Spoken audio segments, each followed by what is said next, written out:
taste of a victory. It's a great lift to the organization, to the city, and to the morale of the football team in preparation for your next week's ball game. It'll be a tough game today. The last meeting between these two teams was in 1983 on Thanksgiving Day in Detroit, and Chuck Noll was given his worst defeat ever in his 18 years as a Steeler coach, 45-3.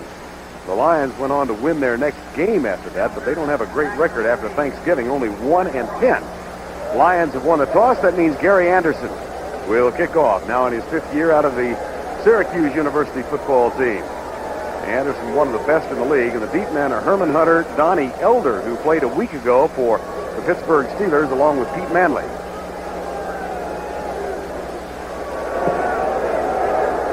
Short kick bounces at the 16, up and over the head of Herman Hunter, who will drop to one knee and take the touchback. It comes out to the 20. Quarterback starting his 4th consecutive game for the Lions is Joe Ferguson, the veteran from Buffalo and the University of Arkansas. And here is the defense against which he works: Keith Willis, Gary Dunn, and Edmund Nelson up front. I like how the Steelers play that nose guard, Gary Dunn. We'll show that during the ball game. And the linebackers, Meriwether Little, Robin Cole, and Brian Hinkle. Robin Cole never runs out of gas, does he? And the defensive secondary, John Swain, Lupe Sanchez, Donnie Shell, the veteran, and Eric Williams. 1st and 10, split backs behind Joe Ferguson with 2 wide receivers to the left, and now a shift into the I. Play fake on 1st down, and Ferguson lofts it left side to James Jones. Takes a pop at the 20 and is driven out of bounds or tackled at the 21-yard line. The Lions offense in the backfield, Ferguson is joined by James Jones and the rookie Gary James, and the wide receivers Carl Bland and Jeff Chadwick. You know, Gary James has really improved. I did a ball game early in the year, and he's a much better football player now than he was at that time. And the offensive line, Lomas Brown, Harvey Salem, Steve Mott, Keith Dorney, Rich Stringer, and the new tight end, Jimmy Giles. I'd take that Keith Dorney any place I went in a franchise, I'll tell you that. It'll be 2nd down and 9 as you get a good look at Joe Ferguson. Straight drop back, and Ferguson looks in the right flat. Incomplete for James. That'll make it a 3rd and 9. Yes, Gary James, you know, he came up just this year as a number 2 pick, and he started out slow, has a great speed. He's been a wingback in college, and he was running a little tentative, you know, more like a receiver would run for the football, and he has gotten tougher. He's breaking tackles. He's making people miss. Much better football player today. That'll make it a 3rd and 9. Lions for the season 41% of their 3rd down conversions. And a 4-man front now for the Pittsburgh Steelers. Herman Hunter has come in as a 3rd down specialist. Like to throw to him on 3rd down. James Jones goes out of the pattern. It's behind the intended receiver, Chadwick. And so Ferguson off to a little bit of a rocky start, and he takes the brunt of that pass rush attack. Leonard Thompson, the intended receiver. And watch Keith Willis and Rich Stringer, Dick. To the right center of your screen, Keith Willis, number 93, goes underneath Stringer, number 71, beats him on an inside move, and he told us in the hotel last night he was a little concerned about that move with Willis. He's really quick on that inside move. Special teams have been abysmal for the Lions this year. Now here's the 2nd punter of the season, Jim Arnold, and Rick Woods is back to return the kick. It's a return-type ball. Bounces at the 49. Gets a bit of a Lion roll inside the 35, and Arnold got more out of that than perhaps he deserved. Much more out of it. I like my return guy to run up and field that thing on the go. You usually get a positive return with that type of punt. Mark Malone comes on as the starting quarterback for the Steelers, and he will go against the Lion defense. We'll line up this way. Up front for Detroit, Ferguson, Eric Williams, the nose tackle, and William Gay at right end. Eric Williams was really not looking forward to taking on Mike Webster through 60 snaps today. You're being kind. Angelo King, James Harrell, Vernon Maxwell, and Michael Cofer. Michael Cofer's playing a little bit hurt. I don't know if he'll make the 4 quarters of football. And the defensive secondary, Galloway, Bruce McMorton, Demetrius Johnson, and Devon Mitchell. Devon Mitchell has been a good draft choice for them. Really doing well at number 4 pick this last year. I'm not sure what the delay is on the field, but there was one.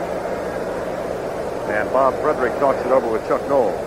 Boy, there's a guy, Chuck Noll. He's the epitome, I think, of the disposition you need to coach as many years as he's coached in the National Football League. We're told that the phones are out on the Lion side of the field. So the Pittsburgh people will have to take theirs off as well. That's right. That's one of those little-known rules in the National Football League. Yeah.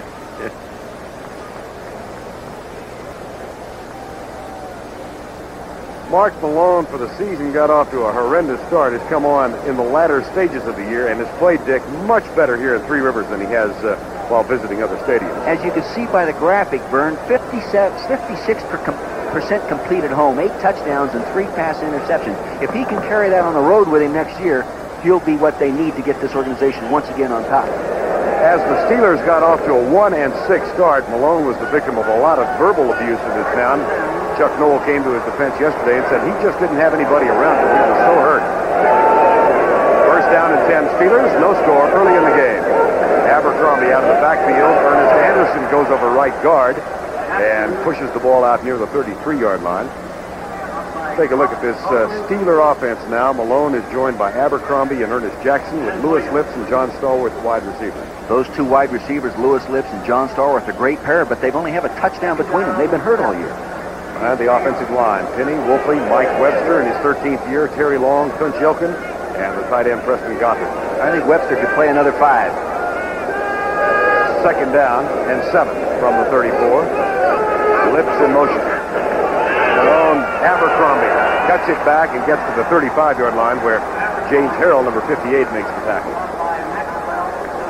Eric Williams told me, he says, Coach, that's Eric Williams is the nose guard. He says, if they double team me with Webster and Long, the center and guard, he says, as soon as I see it coming, I'm going to drop to the ground. I'll be darned if I'm going to let them drive me back to the free safety. There's Eric Williams. He didn't want us to isolate on him today. He came over to the stadium in a cab at 9 o'clock this morning. Just to think about Mike Webster, as a matter of fact. Maybe it takes him a long time to dress. 3rd and 6. No score. Steelers and Lions. Malone, good protection. Incomplete. Almost picked off. And Malone looks up. He said, James Griffin, number 34, came inside out on that and almost got his 3rd pass interception on the year. Boy, that was close. That would have been the type you run into the end zone, too. And as a result, that'll bring up Harry Newsom, who's been out with the flu for a couple of days. He wasn't able to practice on Friday and did work out yesterday. Sometimes you have your best game after that kind of situation. Here's Pete Manley, and that's not a particularly effective kick. Manley with a good chance for the wall. He's got it. That is one of the better returns for Manley and the Lions this season. A 35-yard punt return after a 42-yard punt, and Manley has given the Lions great field position with 12:18 to go first quarter. Pete Manley gets his longest punt return of the season, Dick. Note the coverage, Verne, the black jerseys, a long ways away from the punt returner, a low kick. Now to the right side of your screen, you'll see a good block by James Harris there and Bruce McNorton right there. Gets it started. Another nice block right there. Now Butcher 96 cleans out. Nice little hole. Pops it. Longest return of the year. Good job, poor punt. Matter of fact, that second fine block was thrown by Eric Sanders, who was acquired. Yes. Yeah, big offensive tackle.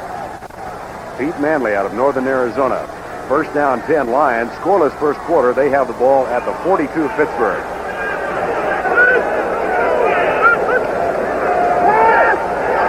Ferguson settles for the short man, intercepted. Picked off by Eric Williams of the Steelers, and he is still free. Out of bounds at the 43-yard line.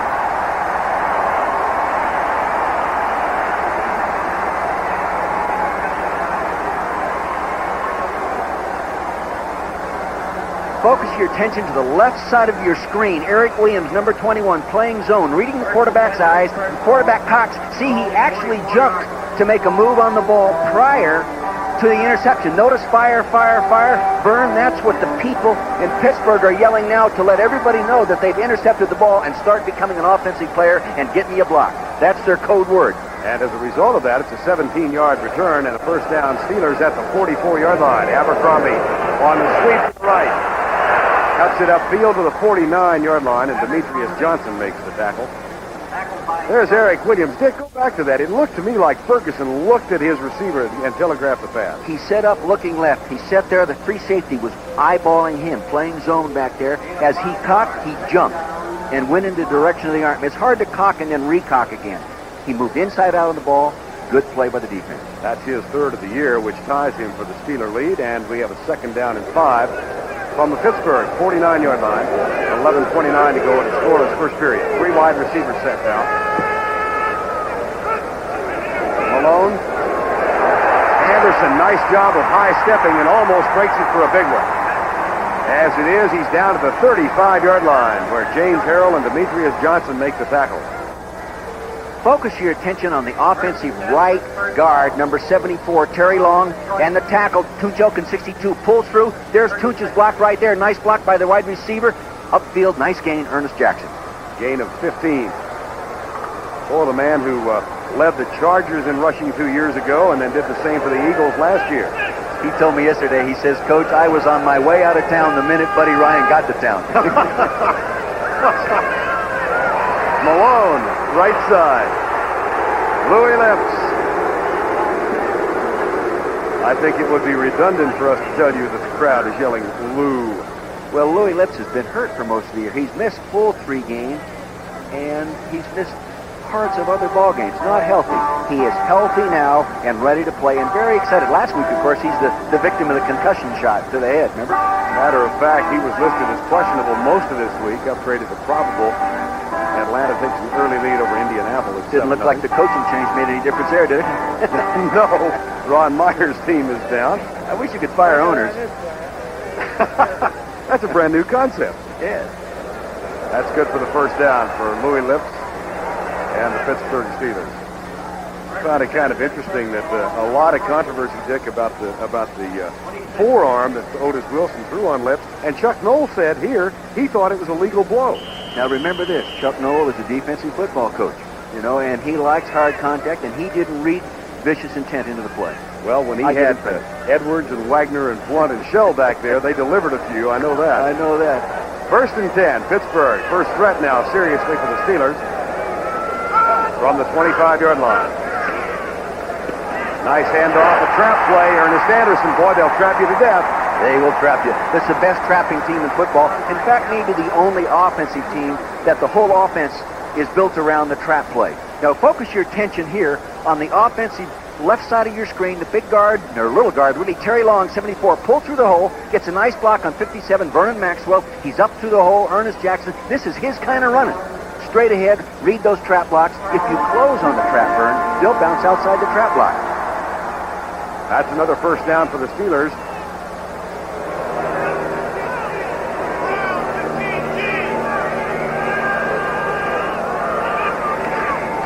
Jackson again. And he's spilled as he gets inside the 10 near the 8-yard line. Oh, the coaches refer to this as plus territory inside the 20, and the Steelers have been very, very good at converting. Really, 31 of 37 times inside the 20 is excellent, especially when you look at 24 touchdowns. That's much more effective than if you had balance between touchdowns and field goals. You'll probably get beat doing that. You've got to be on the positive side, touchdown-wise.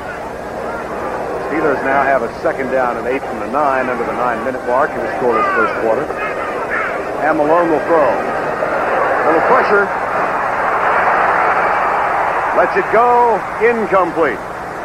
And Bob Frederick was right there with William Gay and Mark Malone and did not signal in the grass. It was Kofer who got there first, and we'll watch him defeat the attempted block of Ernest Jackson. Kofer right in the middle of your screen, number 55. Now you're going to see a running back try to block him a little bit on the sole. See him go. Look at that hurdling technique. He jumped right over 43, Ernest Jackson. Now you can see the pressure that Malone is under, and he has great mobility, but he's not mobile enough to get away from that. Kofer arrived with the charter yesterday on crutches, and yet he is in there. 3rd down. Stallworth starts in motion. Little fire pass, incomplete, and that'll bring on Gary Anderson. Dwayne Galloway was defending. Dwayne Galloway really gave him a nice shot. You know, he's only 5'8", but he can jump like a gazelle, and he can make up for being 5'8" with that spring, and he has in his legs. You'll see him to the right center of your screen, number 40. Now see him close with a man-to-man coverage, and look at him drive right in there. Good shoulder tackle, head up, knees bent, good contact.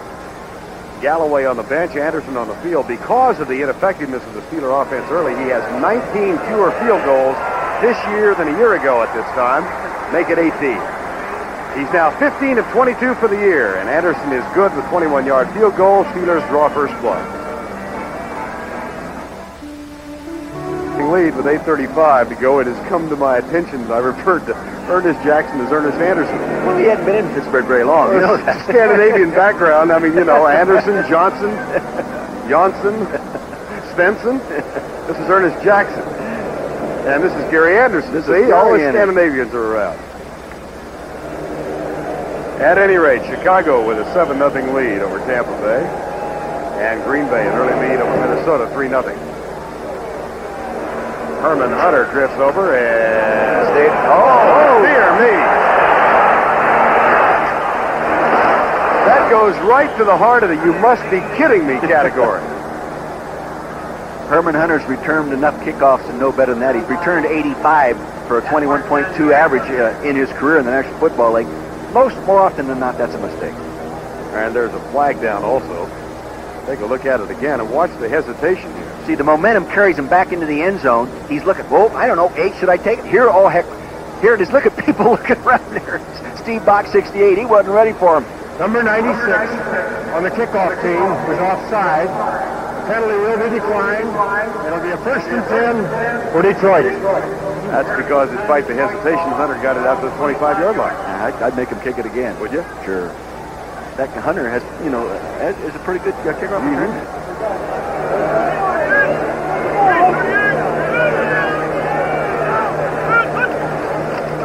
Play fake, Ferguson to throw, screen pass, left side, James Jones. But he has no one there to help him. And as a result, has to settle for a 2-yard gain before Robin Cole makes the tackle. They faked a play action, drew attention to the fullback, then went back to pass as if they're going to go downfield.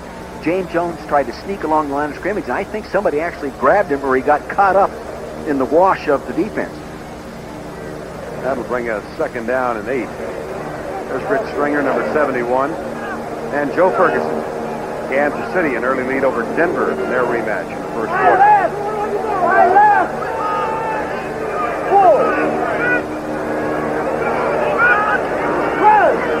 Jones. Edmund Nelson is all over it, number 64. Anthony Hinton, number 96, came in to help. Jones down by Nelson. Here's Edmund Nelson, number 64, working on Lomas Brown, number 75. Top of your screen, good defense. Now Edmund Nelson whips him. Turned him out right there, does a nice job. He couldn't get the cutback back inside. Edmund Nelson's working more on Lomas Brown. He's also working on his MBA. Steel heat in Latrobe, Pennsylvania. Latrobe. Hey, Don't need the heat today. It's very pleasant here. 3rd down and 8. Lions trail 3-0. 4-man rush. Ferguson across the middle to Chadwick. Ooh, and that's going to be close for the 1st down. Here comes the spot, and we'll see where they rule forward progress. Eric Williams with the tackle. He got a little love tap right there after the first contact, too, that I think he felt. Boy, Chadwick has been the recipient of a lot of those. Yeah, well, he's a long, tall guy, and he's a great leaper, and he gets up and he catches the impossible ball every once in a while, and he leaves himself wide open for the great hit. Talked to Ferguson this morning. Joe, has had a sore knee all week, and they weren't even sure yesterday if he's going to be 100% ready to play today. As a matter of fact, and this will get some folks in Detroit excited, there is a chance that Chuck Long will play today. There is a chance. Joe's among those who thinks it might happen. Yeah. 1st and 10. Lions trail 3-0. Play fake again. Detroit has been in the air most of the game. Here's Gary James. Nice open field tackle. John Swain, number 26. Picture perfect. And that, as a result, is only a 3-yard gain. You can see the game plan is to play action pass on that rundown on 1st down because they've done it almost every time so far, Verne. Fake the run, throw the pass, even if it's only a 4 or 5 yard gain, treat that as if it's a running play. We'll take the 4 and 5 and move the ball gradually. Pittsburgh's game plan is don't allow them to ball control it. So I think you'll see some run dogs in that on 1st down. All righty. 2nd down and 7 from the 38. Ferguson looks left and fires left. Intercepted. Laid it up short. And this time it's Rick Woods with his second interception of the season. Rick Woods was playing the free safety position up to the right. You'll see play action. See Rick Woods, number 22, the left of your screen, going off play action fake. The one disadvantage of play action fake is you lose your concentration downfield by turning your back and making the fake.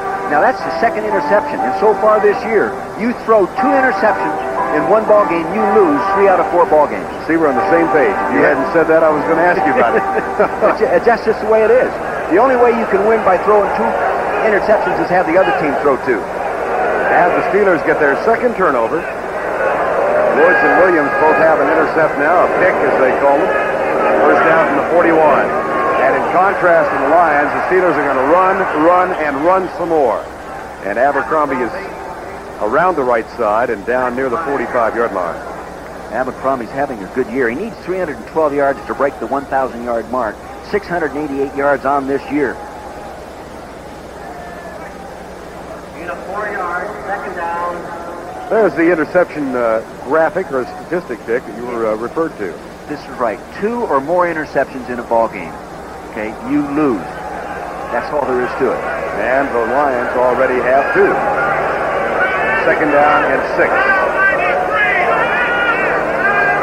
Split backs this time. Ernest Jackson, big hole to the 33-yard line before Devon Mitchell saves the 6. That's a gain of 22, and Jackson has been a bulwark for the Steeler offense here in the first quarter. The big offensive tackle, Tunch Ilkin, number 62, to the top right of your screen. You'll see him set and pull. Here he comes, pulling up through the hole, gets a nice block on Verne Maxwell, 57. Nice block. He's got a shoulder pads done, running real strong right there. Number 31, Devon Mitchell, comes over and makes a play. Old Tunch Ilkin did a nice job there. Malone will throw on first down. Maybe. Nope. He is popped as he gets to the 22. You know, when Malone was in high school, he ran a 4.540 for us when we timed him. He ran a 4.540 at El Cajon High School. That's fast. Straight drop back pass, quarterback in the middle of your screen. Here he gets a little play action fake off it, but he's straight wrapped. He's looking right. There, William Gay, number 70 time. All right, Keith Ferguson chasing him inside out. You can see the speed of Mark Malone. Now he's going to take the hook slide and get out. As a matter of fact, Dick, when Mark Malone was a senior in high school, you recruited him for UCLA, right? Shows you how good a recruiter I was. He went to Arizona State. But actually, it was in the transition time when I left UCLA to go to Philadelphia. He was in my office, sitting at my desk with me when Leonard Toast called me and talked to me the first time about going to Philadelphia. So help me God. And you called Malone and said, I'll let you know what my decision is? Yeah, well, I drove him to the airport that day, and I said, Mark, I don't think I'm going anywhere, but I'll let you know what my plans are within a week. You went to the Eagles, and he went to ASU. That's right. It was UCLA's loss, both ways. First and 10, Steelers with a 3-0 lead. Jackson again. Ernest Jackson already over 60 yards in the first quarter. And we've got 3 minutes remaining in the first period with the Steelers threatening again, already leading 3-0. Wayne Fonts, the defensive coordinator for the Detroit Lions, was really concerned about the running game. He said, first off, this football team, now that is healthy, is a much better football team than its record. They're all healthy now, and Wayne Fonts was really concerned because his defense is banged up. And he said, I don't know if we can hold up against their run. He's really been having problems with his linebackers. Second down. Second and 6, draw play. Abercrombie doesn't get much of a block. And James Harrell is able to fill the gap and make the tackle. James Harrell is healthy, okay? Vernon Maxwell is healthy, but he's been playing 2 or 3 different linebacker positions and doesn't feel really right now at home at any one of them. Then Michael Cofer, 55, like you said, got off the airplane on crutches yesterday because of an Achilles tendon problem. Shelton Robinson is healthy now, number 51. Already in the first quarter, the Steelers have rushed for 85 yards, and timeout has been called now by the Steelers. 128-yard average, 85 with 2:12 remaining in the first quarter. Steelers lead at 3-0 with timeout on the field. Teams with Super Bowl dreams. The Washington Redskins take on John Elway and the Denver Broncos. Next Saturday, a special edition of the NFL on CBS Sports. Chuck Noll looking on as his team gets set for this third down and 4 from the 15. You know, Chuck Noll knows that I was born and raised in the Napa Valley, you know. Right. And I have never talked to anyone more knowledgeable about Napa Valley wines than this guy. He really knows his stuff. Well, what amazed me is he's got a reputation as a very stern, distant man. You opened up the conversation about wines, and he just lit up the room. 3rd and 4. Jackson goes in the slot to the right. Lions adjust. Malone. Ehrenberg, number 24, is caught short of the first down. Chuck Noll's, oh, now wait a minute. Let's see where the spot is. He may have made it. Good effort by Ehrenberg. Sure was.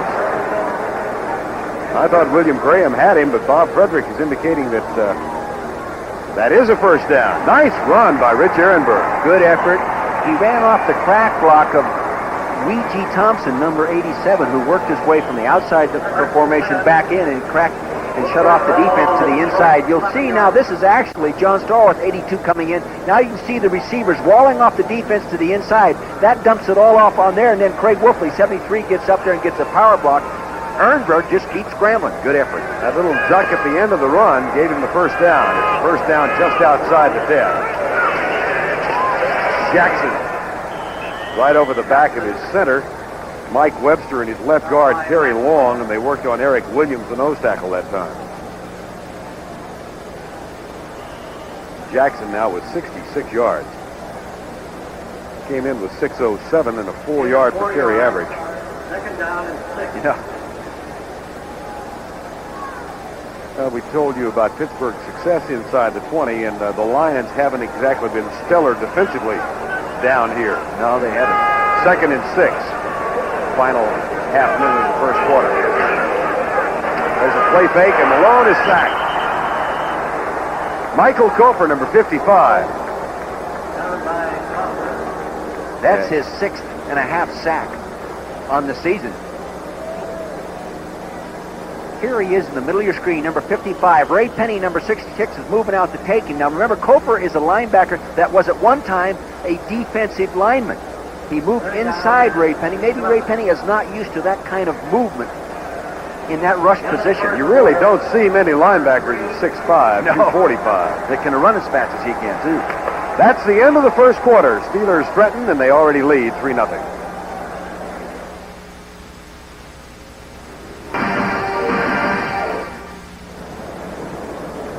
We're live at Three River Stadium in Pittsburgh, Pennsylvania. You get a good look at Mark Malone. I'm Verne Lundquist along with Dick Vermeil. The Steelers lead at 3-0, and they have a 3rd and 11 from the 12. In the first quarter, the Steelers kept it on the ground at the tune of 93 yards. If they keep that up, that's going to be a rushing record for them. Sure will. 93. Detroit's had a problem with the run all year. They're last in the league in average yards allowed per rush attempt. 26th in the league in total yards allowed per game. One of the Steeler faithful. Hey, didn't get home last night. I think I saw him at the bar last night, didn't I? Yeah, long after I left. No. 3rd and 11 from the 12.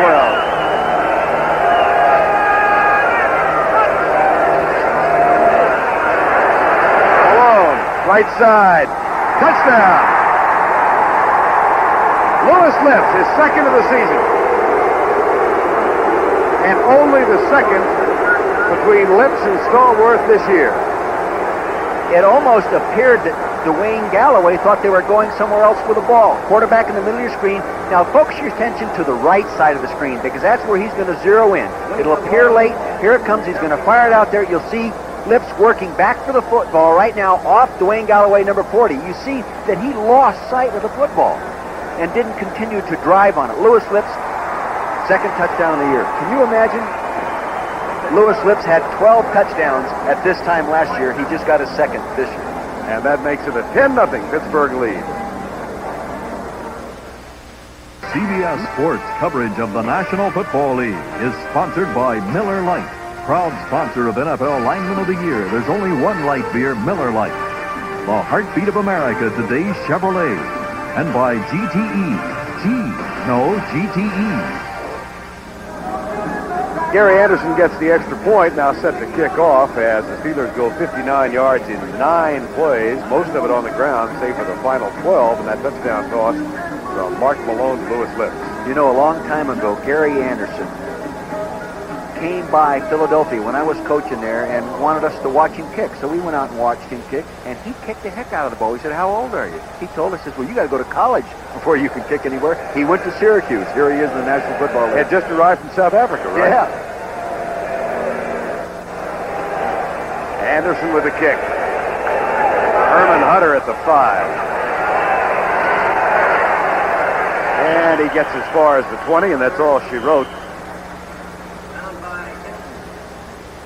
Taking a look at the touchdown again, you'll see Lewis Lipp, number 83, in the center of your screen, coming off bump and run coverage, tight man-to-man coverage, 40, Mr. Galloway. Now watch right here. Freeze it right there. See him lean in. Good offensive technique. He leans in just enough so it's not called pass interference. Now he pivots around toward him and breaks back for the ball. He knows exactly where it's going to be.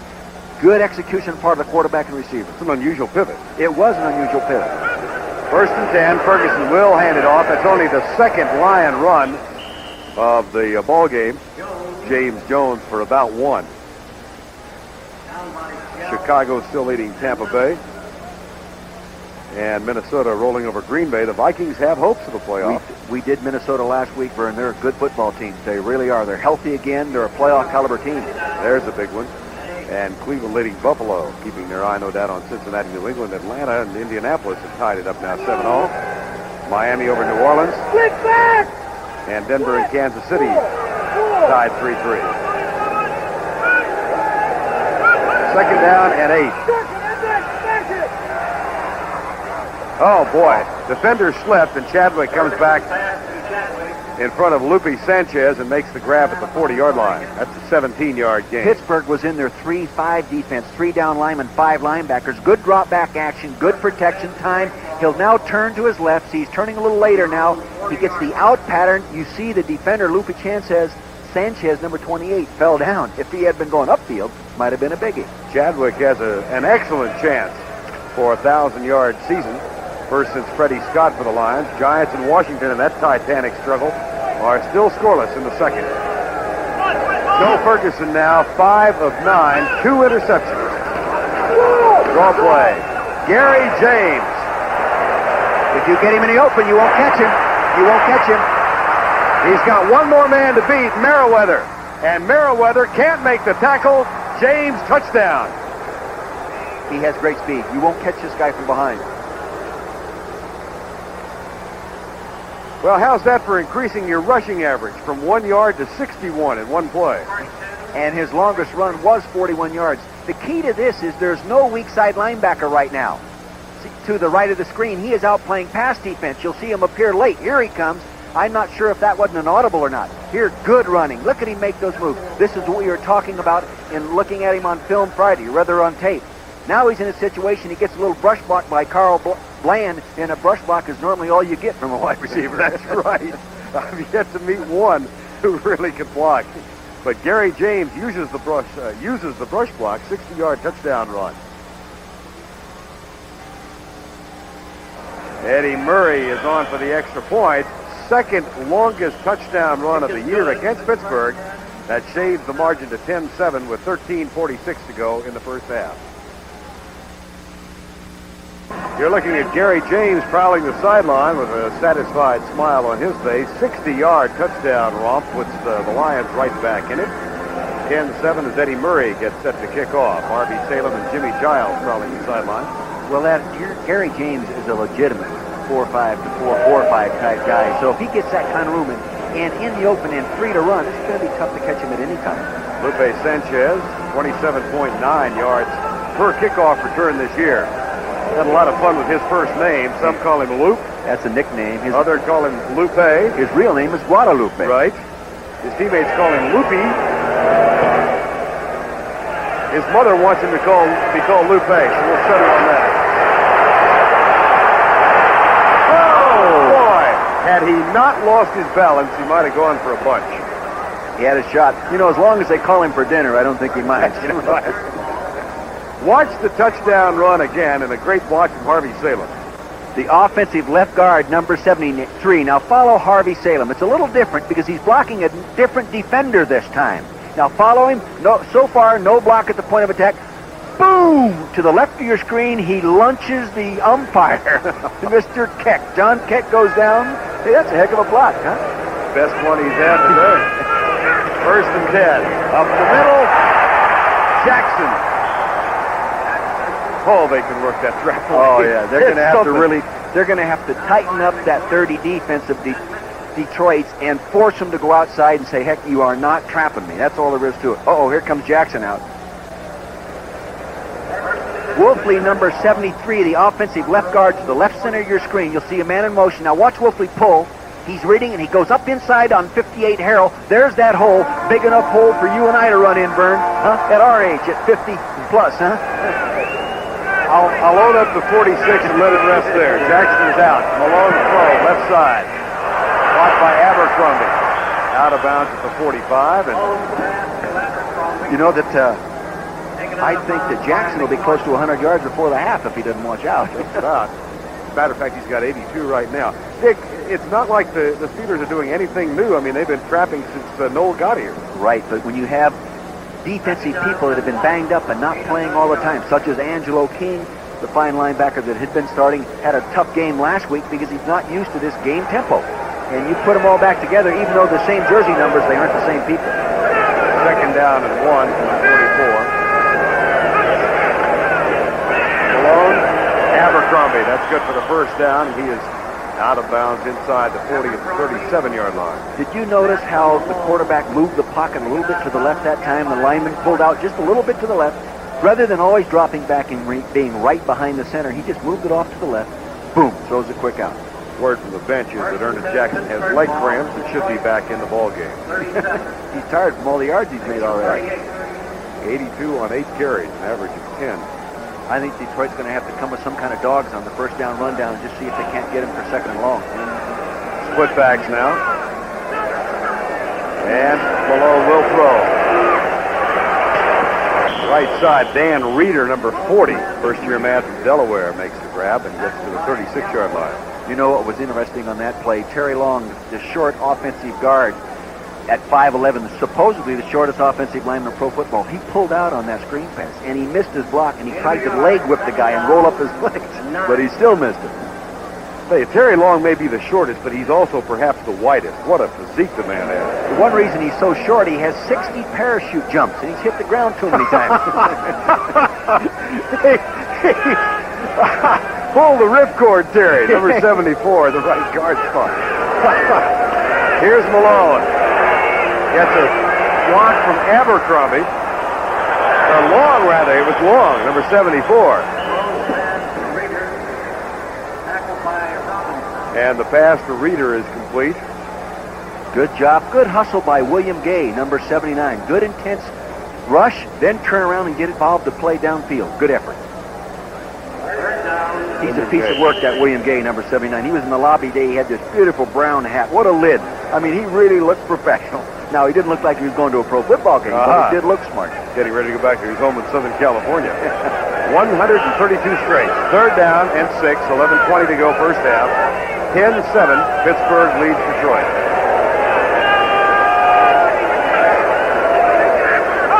Stallworth starts in motion. They're cutting that coming. Malone lets it go. Just about the point of the tackle. It was William Graham, number 33, who applied the preliminary pressure coming on the blitz. I think also that Vernon Maxwell, 57, applied a little heat up inside. They brought them both. Good mobility. Now you see 57 bouncing around. Vernon Maxwell. Here comes William Graham to the left side of your screen. They pick up the one guy. They can't pick up William Graham as well. He's trailing inside out.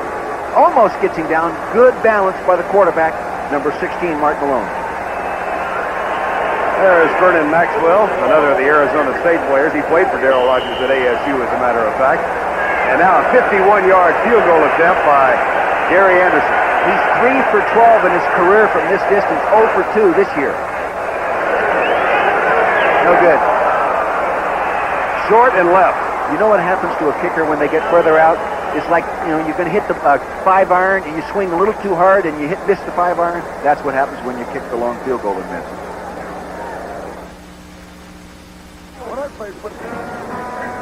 All of us at CBS were thrilled yesterday with the announcement that the NCAA and CBS had reached agreement on a 3-year continuation of our exclusive coverage of the CBS and NCAA basketball championship. And next weekend, we kick off basketball, or tip it off more appropriately, Arizona versus Georgetown at 1:30 Eastern Time on CBS. I'll be joining Billy Packer there for the first of 17 straight weeks of college basketball on CBS. First and 10. Ferguson to throw again. That one is open. Boy, he has honed in on Chadwick to the exclusion of everybody else. That is the 10th time, Dick, he's gone deep to Chadwick. Well, if you're going to throw to one of the receivers, you might as well throw to this guy. Note the nose guard in the middle screen, offset, number 67. Good pass protection by Mott. Gives him the time. Good throw to the right of your screen. Inside out on the ball. Driving back. Tough the defense out without underneath help from a linebacker. Only 3 runs so far. Chadwick has caught 3 balls for 44 yards. He's averaging 19.6 per carry. Or per catch, rather. First down 10, Lions. They trail 10-7. 10:56 to go first half. Audible by Joe Ferguson. Yeah, they have 4 down linemen in there. He's audibling. Steelers adjust their defense. And there's James Jones on his lonesome down on the right side. Nice run. Nice move. Looked like Joe Kapp of the old. Remember how Joe Kapp used to run and hurdle people up there in Minnesota? He went right up over the top of him. James Jones. He has to average 69 yards a game in the next 3 games to reach 1,000 yards rushing, and he'd like to do that. You know, he's been a super football player, a Pro Bowl caliber, but there's other guys that make more yards. Now, here he is, jumping right over the top of John Swain. Good tackle coming from the inside out. 10:22 to go first half.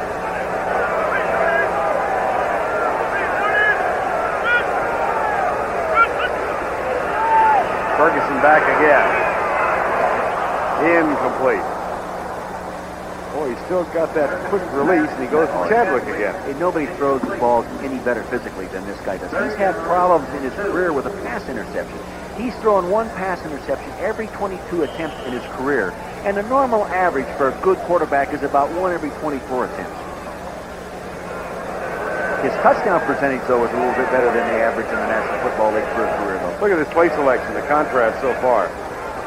I don't know. To me, I'd like to see Detroit to get after him a little bit more in that run and keep the pass rush along. So would James Jones. 3rd and 2. Here's Gary James. From the 40, that's short of the first down. Gary Dunn, number 67, the nose tackle. Made the really stop. tough to run parallel on 3rd down and make 2 yards. Why so? Just because you have to run so far. You're running 15 yards to your right before you ever turn upfield to try to make the first down. Just a little different philosophy on the 3rd down run situation. There's Gary Dunn. You know, his grandfather was the president of the University of Miami. His father was the football coach at the University of Miami in the early 40s, and he's a graduate of the University of Miami. And no doubt celebrating Mr. Testaverde's triumph. No question. There's Jim Arnold, the 2nd punter this season. After Mike Black couldn't fill the bill for the Lions. Watch out. Arnold has had his problems, but that's a terrific kick. Way up in the air. Gets a nice bounce and comes down at the 12-yard line. 9:15 to go, first half. Good ball game so far. 10-7, Steelers lead the Lions. So here's a look at the AFC playoff picture on this first full weekend in December. The Jets and New England, of course, tied for the Eastern Division lead. Denver on top in the West, and Cleveland narrowly over Cincinnati. But there are a lot of teams still with playoff aspirations, Cincinnati among them. And the Raiders, of course, who dropped a heartbreaker to Philadelphia last week. Kansas City and Seattle still alive. So a lot to be decided in these final 3 weeks. Mathematically, they're all in there. Now, you know they're not all going to make it, but the way they do it with the NFL breakdowns in terms of who makes it and all that kind of stuff, they're all mathematically still in there. There is Eric Williams, and to say that he is glib is to say that Muhammad Ali talked a little bit. And we had fun talking with him yesterday, the nose tackle out of Washington State, about his matchup with Mike Webster. He looked at Dick Vermeil and said, "Hey, I tell you what, why don't you come down here and go against Webster, and I'll go up there and talk in the booth." He'd probably do a better job than I am. No. He said, "Don't isolate me. You'll see me in the deep third of the field." Up the middle, Jackson's having a fiesta. Now, let's go back to New York for this update on the Giants and the Redskins with Brent Musburger. Well, Verne, here is the first score in the Giant-Redskin game. Phil Simms to Mark Bavaro. The Giants have intercepted a pass and are threatening to score again. Let's go back to Verne. Boy, you can't believe how tough it is to win in that stadium. Dick, given that, how important is it as a visiting team to score first there? I think it's really important because you take the little bit of the edge off the support you get from the fans. Right. You want to hear a place go quiet. You score first in that stadium. It is, I think, the noisiest stadium in the country. Here's the stretch of the chain, and Jackson was just short. Well, you're right. He's going to have 100 with ease in the first half. Ernest Jackson now with 91 yards. If you have a running back in your backfield run for 100 yards plus, you win 3 out of 4 times. All right? Mr. Even if your name is not Dorsett, huh? Doesn't matter. It's not just Dallas that keeps that stat. No, I've been doing it on the whole league now for 3 years, and it's amazing. Second down and less than a yard.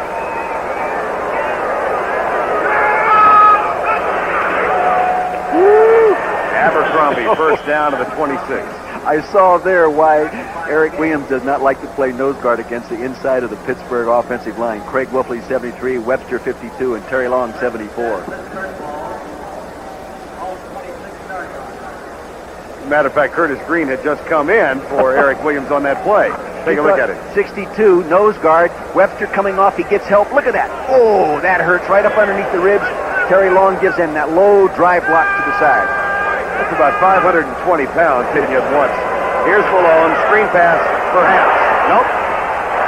Left side, incomplete at the 35-yard line. Good strong arm. Defending. Good strong arm. Do you see he threw that about 25, 30 yards, falling away from the line of scrimmage. Line drive shot. We were going to make a veer option pass offense quarterback out of him following John Shira. He could run like a son of a gun. He could throw like a son of a gun. A very good student. Just an outstanding person. That speed, though, Dick, is gone now, right? That he had once. That serious knee operation, he no longer has a cruciate, as he showed us, and he doesn't have that kind of speed anymore. Second and 10 from the 26, 8:14 to go in the half. Cam Malone will throw again. 4-man rush by the Lions. Man wide open left side, and they misconnect. Abercrombie was open.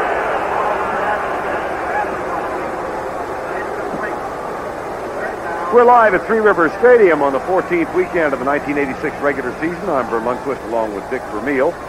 And Pittsburgh jumped out to a 10-0 lead. Then Gary James of the Lions early in the second quarter ran 60 yards to put the Lions back into it. 10-7 right now.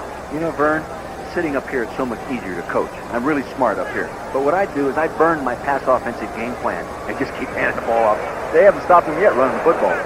Look at this, 91 yards for Jackson already.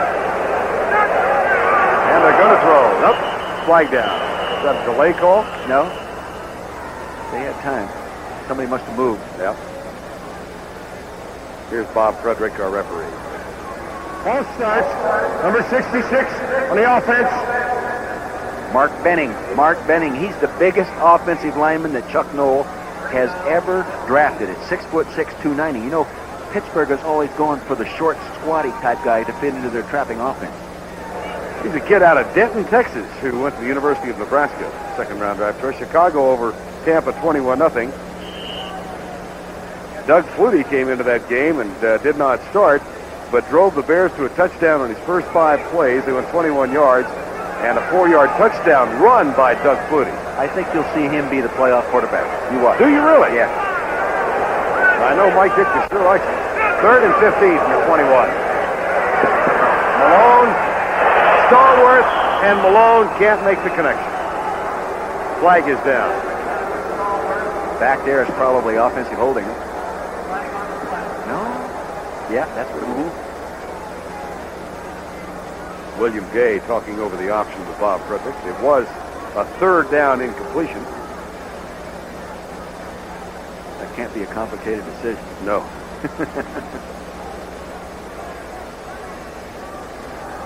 Offensive holding, number 62.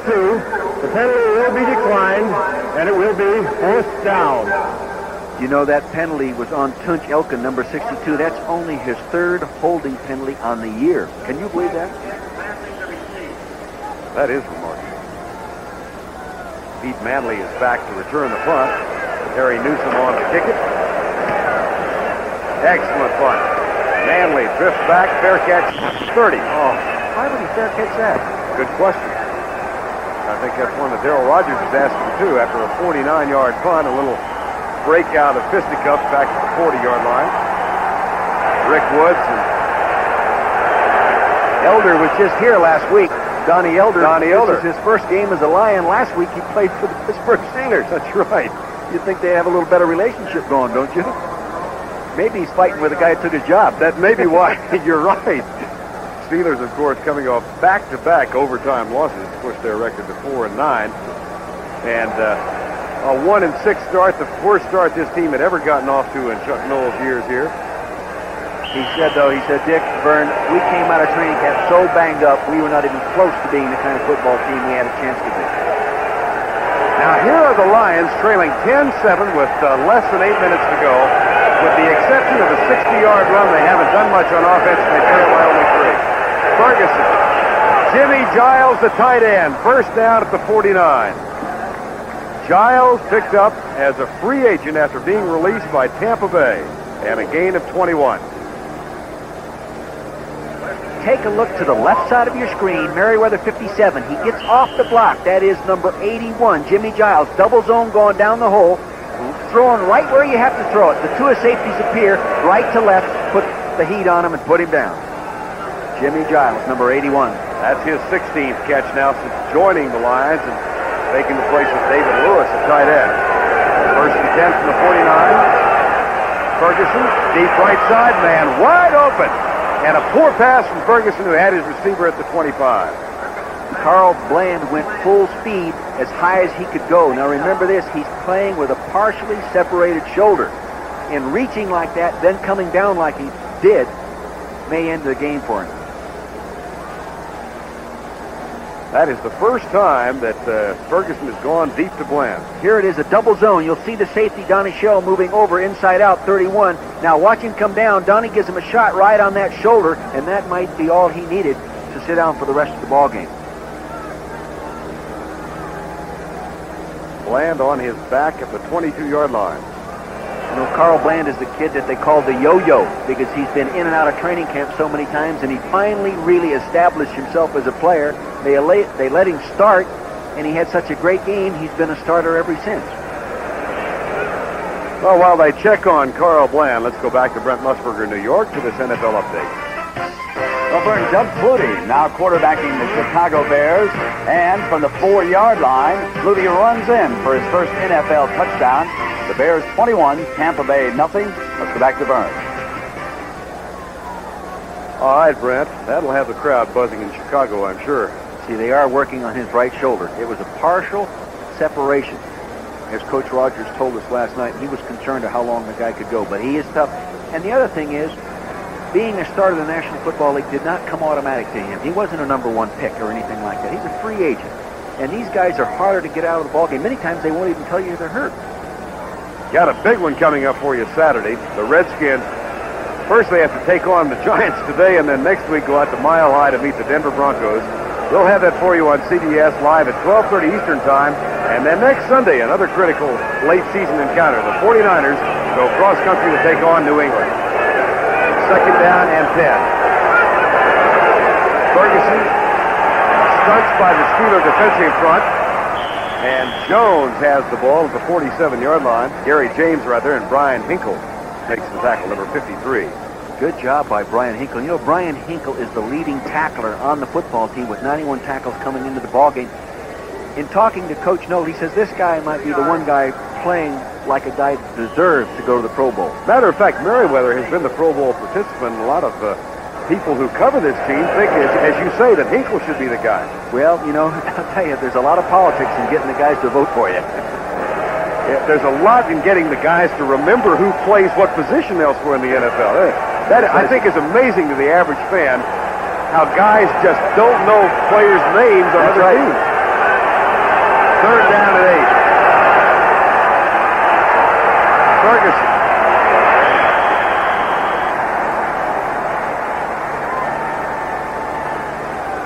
Herman Hunter makes the grab at the 45-yard line, but that's short of the first down. It'll bring up a punting situation. As you said, Herman Hunter has been used as the third down receiver. He has 17 catches coming into this ball game and only 2 rushes as a running back. So he's been specifically used to go in on third down and get the first down. This time he doesn't get the first down. Word from the bench is that Carl Bland might be able to get back in. He bruised that separated shoulder, but he may be back. If there's a way, he'll be back. Jim Arnold's third punt of the afternoon. And Rick Woods waits for it. Woods will let it bounce. It takes a lion hop straight up, down at the 4-yard line.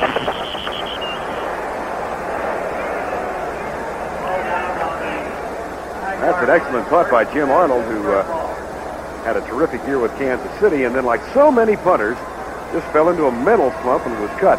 Happens a lot. If you went through all 28 teams in the National Football League, you'd find that the highest percentage of the punters and place kickers have all started their career someplace else. That's usually due to they get in a slump, the fans get all over them, players lose confidence in them, and they end up losing their own confidence. This ad appeared in the full page in one of the Pittsburgh papers here, sponsored by a local beer. Kind of nice to see a concern getting behind a team that is 4-9. You'll see a lot of those ads when a team's in the playoffs, but it doesn't happen very often when they're having a losing year. That run out near the 7-yard line, and Eric Williams, number 76, makes the tackle. I think that kind of enthusiasm and loyalty by a city such as Pittsburgh is rare, really. I mean, maybe more so typical back here on the East Coast than on the West Coast. If you lose 9 games on the West Coast, there's only 16,000 people that show up. You can win 15 in Los Angeles and not sell the place out.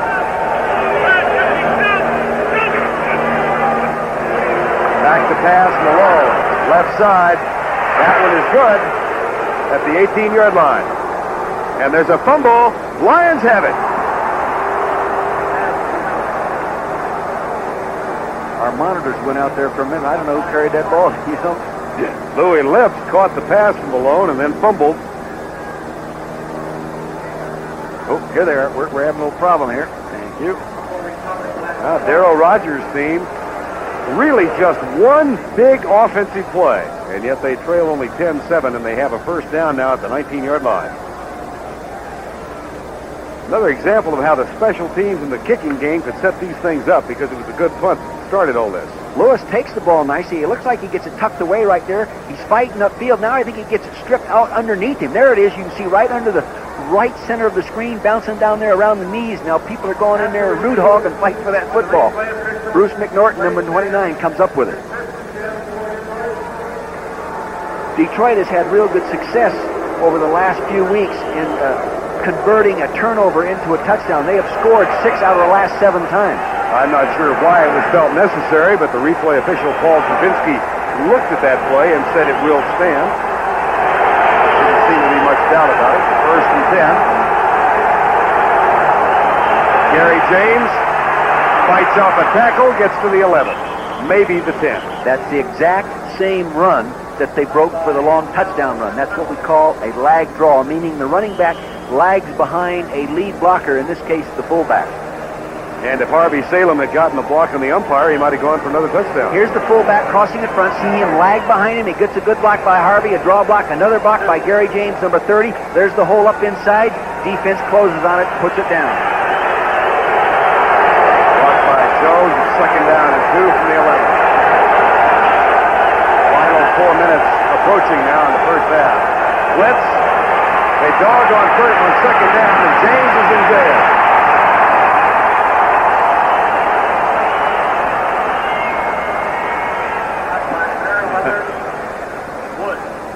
And that'll bring up a third down and 4 from the 13.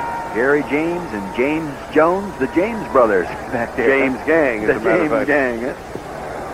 Have a report. Yes, there it is. The Washington Redskins have tied New York 7-7.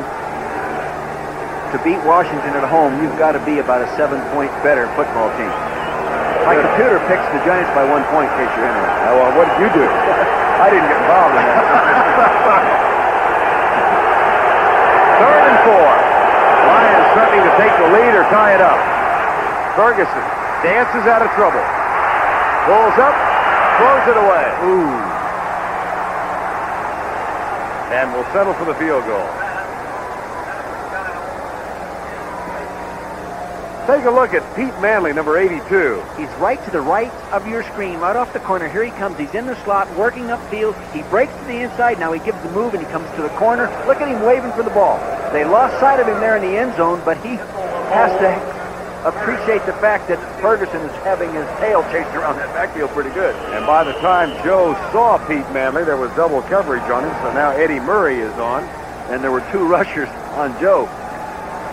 Murray, 15 of 22 with a long field goal of 51. This will be a 30-yard effort. He's 5 for 6 on the year from this distance. We're tied.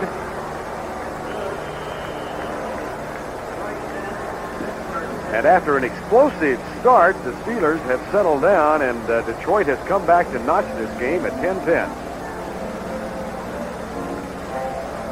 As we said at the top of the program, Bobby Lane passed away at the age of 59 last week.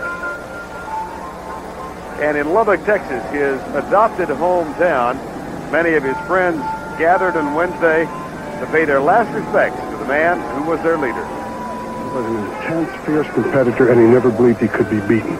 And regardless of what happened, he always said when he did lose, and it was very seldom that he did in those 2 minutes, he said, hey, I didn't lose, I just ran out of time. And he believed that. I think you could sum it up to say that he probably was the greatest competitor that ever played in history. He was the Babe Ruth of football, and he'll always be remembered and cherished by his friends and teammates and people that really knew him. He was the greatest competitor I ever saw, ever played with, and ever knew. And he played to win, and there was no such thing as losing. Dick, I emceed a banquet with Bobby Lane and Doak Walker in late September, and Doak said something about Bobby Lane that I thought was really terrific. He said, I've never met a man about whom so many thought he was their best friend. Great quality. That's a great quality of a great leader. And you know something? It is much tougher to be a great leader when you're surrounded by other people that were also leaders in their own right. He'll be missed. Lupe Sanchez of the Steelers in a 10-10 ball game. Driven out of bounds. Do we get a flag? Maybe. That was a little bit out of bounds. Or it looks like it from here. There is no flag. Lupe's been doing a real good job of returning kickoffs. Here he is.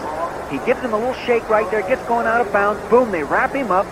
That's Pete Manley, 82. And then going out. No, it wasn't out of bounds. It wasn't out. Sort of just a momentum type thing. There's Sanchez on the near sideline. Nice return. And it's 1st and 10 Steelers in a 10-10 ball game with 2:53 to go first half. Pitch out. Ehrenberg out near the 38-yard line. Boy, can these guys pull and move and block on the move. Gosh, they're very impressive to watch. Is that trapping game difficult to coach, to teach? I think there are more techniques and more variations and reads to teach in techniques in a trapping game than it is in a one-on-one base blocking type team. Might that be why not that many teams go after it? I think so. Plus, it takes a lot of work on the practice field, as we noticed Friday. In Friday's practice here, it was as good a football practice, the best football practice I've seen all year on a Friday situation. It was intense, great concentration, good enthusiasm, and they were getting some work done. Yeah, that's a team that's 4-9 in December.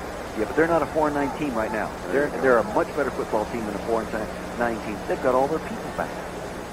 They'll finish strong. Got the discussion going on with Bob Frederick. Headline from LaGuerre Haggerty. What are they talking about? Now, guys, my plane takes off at 4:45. Yours takes off at 5. We'll leave this. We'll get a police escort, and I'll be there. Who's got the OAG?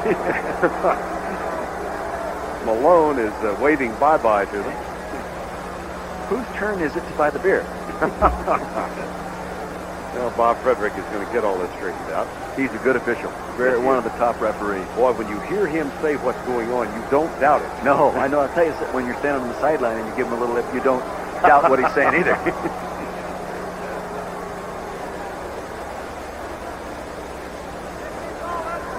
There's encroachment on number 76 of the defense, and there's encroachment on number 86 of the offense. So to offset each other, the Down to be replayed. The right corner of your screen, number 86, Gothard moves. There he goes. He's gone. Now Eric Williams, the nose guard from the center. Look at him turn. Hey, that guy moved. Left side. Pass is complete to Lewis Lips, number 83.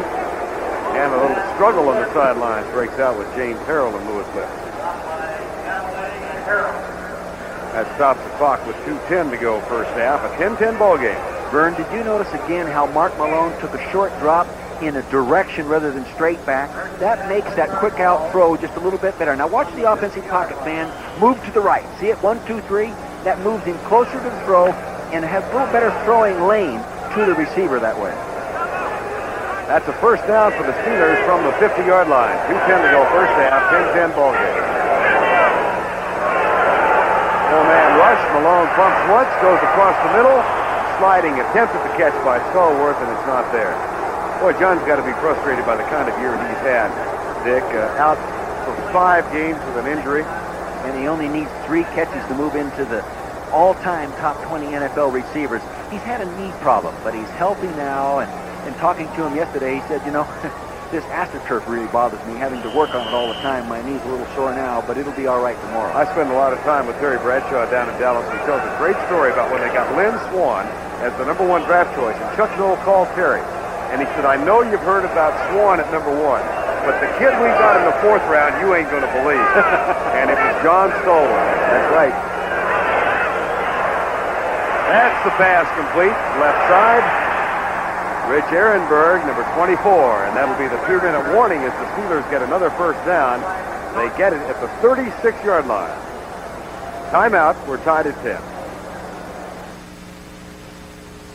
It's out by a lot of broadcasters, but you can't be any more sincere than you can about Art Rooney and say that is a grand old man. Oh, he is something special. 85 years old. We had brunch with him this morning, you and I, Verne. And what did he tell us about Bobby Lane's contract? Well, he said when Lane, his contract ran out here in Pittsburgh, he called him in and said, let's talk about a new salary. What do you want? And Bobby said, oh, I don't know. Just give me what you gave me last year. Mr. Rooney said, can you imagine that happening today? No. No chance. No way. Oh, well, you'd have to talk to 6 agents and 2 lawyers. In the office at the age of 85 every day. First and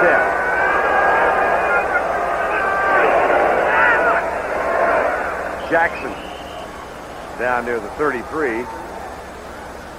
Steelers had 93 yards rushing at the end of the first quarter, and they've gone upstairs a little bit more here in the second quarter. Jackson now with 93 himself. And Pittsburgh has called a timeout. Jackson, I really think he feels he's died and gone to heaven coming here to Pittsburgh. Because, you know, the Philadelphia situation with a new coach that doesn't want you, and you'd already been traded from San Diego to Philadelphia on a 1-year basis, to come here and the stability of a Chuck Noll run organization, he said, Coach, it's just, they really did me a favor. We've got 1:43 to go before halftime. Coming up at the halftime, Brent and former Steelers quarterback Terry Bradshaw with scores and highlights. In the studio, Vinny Testaverde and Brian Bosworth. Vinny, of course, won the Heisman yesterday. There's a good contrast. Bradshaw's hairdo and Brian Bosworth's hairdo, huh? That'll be a good one. I got to see that myself. By the way, I don't know if folks here in Pittsburgh or Detroit know this, but Terry and his wife Charlotte are expecting their first child. Really? Yeah, great. Family time for the Bradshaws. That's just terrific. I played a round of 18 with a former Steeler quarterback on Wednesday, and he finishes double bogey, and still shoots 81. He cleans all of our pockets. Really? Man can play golf. Probably as an athlete, there isn't anything you can do. You're right. No.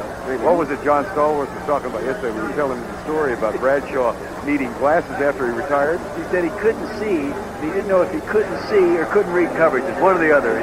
Didn't matter. He just fired in there. Second down and 8. 1:43 to go.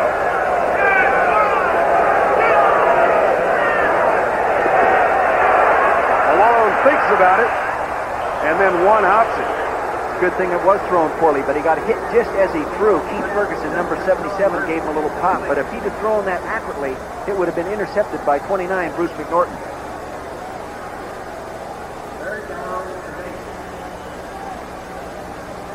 Tunch Ilkin, the offensive right tackle, to the center of your screen in a 2-point stance, has only given up 1 sack all year, and he's on Ferguson, number 77, doing a good job right here. He almost gives up his 2nd sack of the year. 3rd and 8 from the 34. 10-10 ball game with 1:38 to go in the half.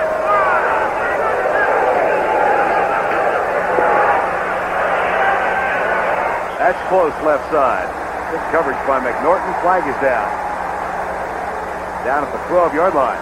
Now, they might be calling pass interference on Bruce McNorton. The guy right there close to it didn't call it. No, it wasn't the official who was nearest the play. That's always the way it is, Verne. I mean, these guys, they see better 100 yards away. On the defense, number 33, it will be a first down. It was William not, Graham. It was not on McNorton. It was William Graham working on Ehrenberg downfield. On the left of your screen, 33, left side, working Ehrenberg, number 24. Shoved him there. Now, after 5 yards, remember, you have to get away from the contact, and that's about 15 yards downfield. And it's a first down. Steelers with 1:32 to go in the first half, a 10-10 ball game. Blitz coming. Abercrombie stopped at the 29 by James Harrell, number 58. Good defensive call by Wayne Fonz, the defensive coordinator. I think this is one reason they're starting to stop the running game, is they're coming after him some on first down with the dog type. Which is what you said back in the first quarter they really needed to do. They're listening to our broadcast. You know that. Absolutely. Malone intercepted. Watch out. This is Demetrius Johnson.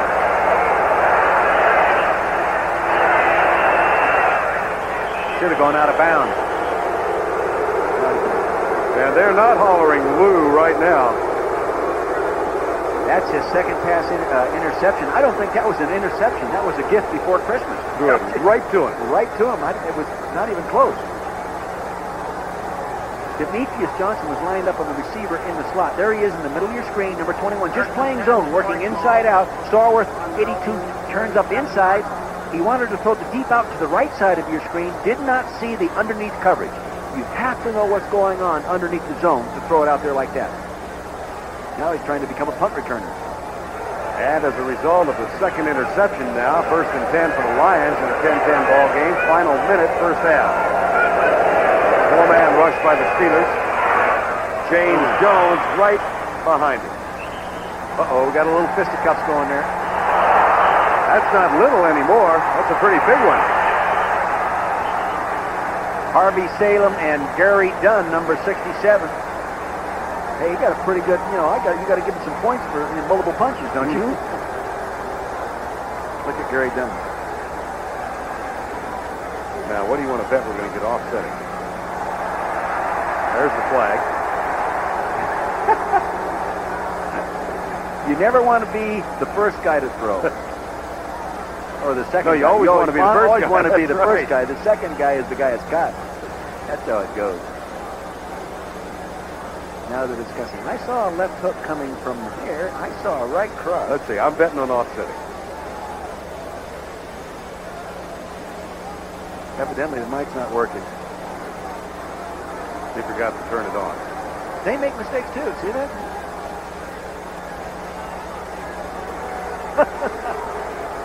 It'll go on Dunn and Salem. Sportsmanlike conduct on both teams and both players will be removed. Aha! Kicked them both out. Boy, I tell you, you can't do that to Detroit. They don't have an offense.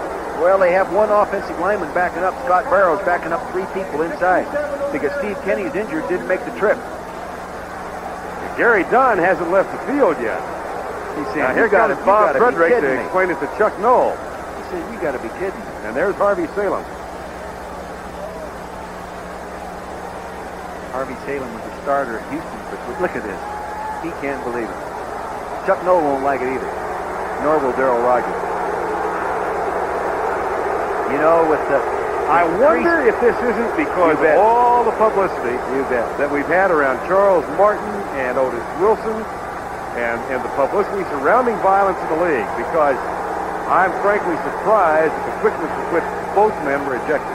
Me too. In fact, I don't think it was called for, to be honest with you. Of course, I'm looking at it from a coach's standpoint. You're going to have those things happen. This is not NBA basketball, you know. This is a contact sport, physical contact sport. And you break them up, penalize them, and let them go. And I didn't see anything violent about it. Just a little, roughing up each other. Salem is out. Dunn is out. Scott Barrows, number 61, a rookie from West Virginia, has replaced Harvey Salem. Now, the only other offensive lineman they have in uniform is Eric Sanders, who they just picked up from Atlanta Falcons this past week. He'd be lucky if he just knows the snap count system by now. Gerald Williams, a rookie from Auburn, number 98, has taken Gary Dunn's place at nose tackle for the Steelers. There's Barrows. See, the other thing you have to remember is Steve Mott, number 52, who Barrows backs up as well, is playing a little bit banged up. Might not last the game. Second down and 10.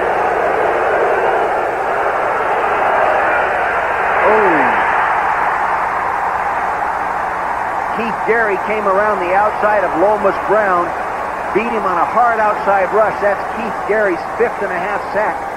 He's coming on strong, having been a first-round pick in 1981. Went to the Canadian Football League, Verne. Has been a little bit of a disappointment, now coming on strong. And the clock continues to wind down, nearing 40 seconds as Ferguson calls the play at the line. Ferguson is 10 of 18.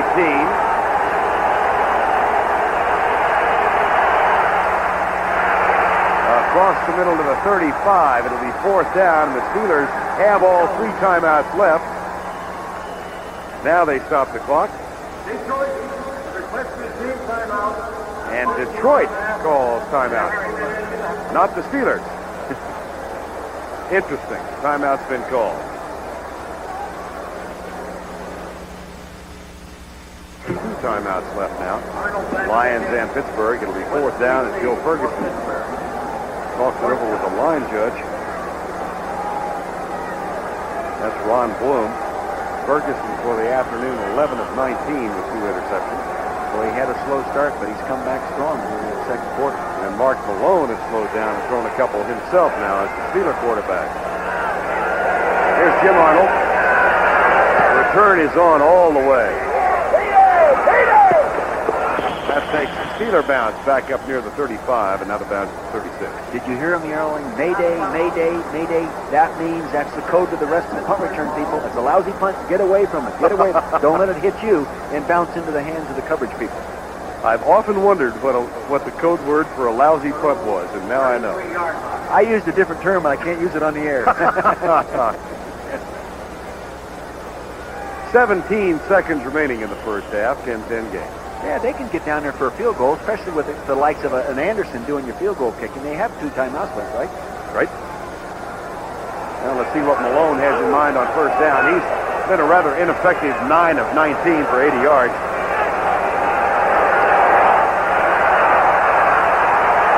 Looks like Big Ben. Intercepted? Yeah. Yes. That's 3 in the first half. Dwayne Galloway gets his 3rd of the year. And it comes with 8 seconds to go. Those kind of really upset the quarterback when they're trying to maintain good statistical evaluation processes, in terms of interception throws and compared to touchdowns. You mean before the contract negotiations? Yeah, those kind of things count against you anyway. They don't remember that. They don't remember the circumstance. But Mark has not really been an intercepting type quarterback. He's thrown an interception every 21 attempts in his career. That's better than the average quarterback in the National Football League. Well, the Lions get it back to the 20 with 8 seconds to go in the half. 10-10 game. Pittsburgh scored the first 10. Lions came back with a 60-yard run by Gary James and Eddie Murray's field goal following a Lewis Lips fumble. Well play. James Jones. That should do it for the first half. If I were a running back, I'd always want them to let me carry the ball the last 2 snaps before a half because the defense is loose. That really helped your stats. That's the end of the first half. We are tied 10-10, Pittsburgh and Detroit.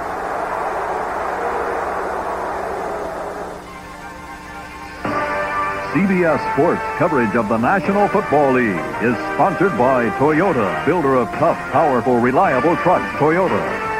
Wendy's now introducing the Big Classic Hamburger. First down, Detroit Small. We are back, and you heard Bob Frederick explain that as we were about to slip away, the Lions called timeout with 2 seconds left, so they'll unfurl their version of Big Ben. And Ferguson is hoping he doesn't get the interception now. Why we call timeout? That's right. Look at him grinning as he comes back on. Come on.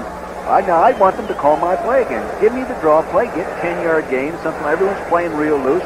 Now, if you tell me they call timeout to call the draw play here. No, hey, you watch. Let's see what they do. All right. They're all spread out. 2 to the right, 1 to the left. I don't believe it. I don't believe it. That's that same draw play that he's run so effectively twice. Well, Gary James loves it. He padded his stats. Good call, Coach Vermeil. Now it's halftime. We'll regroup and be right back.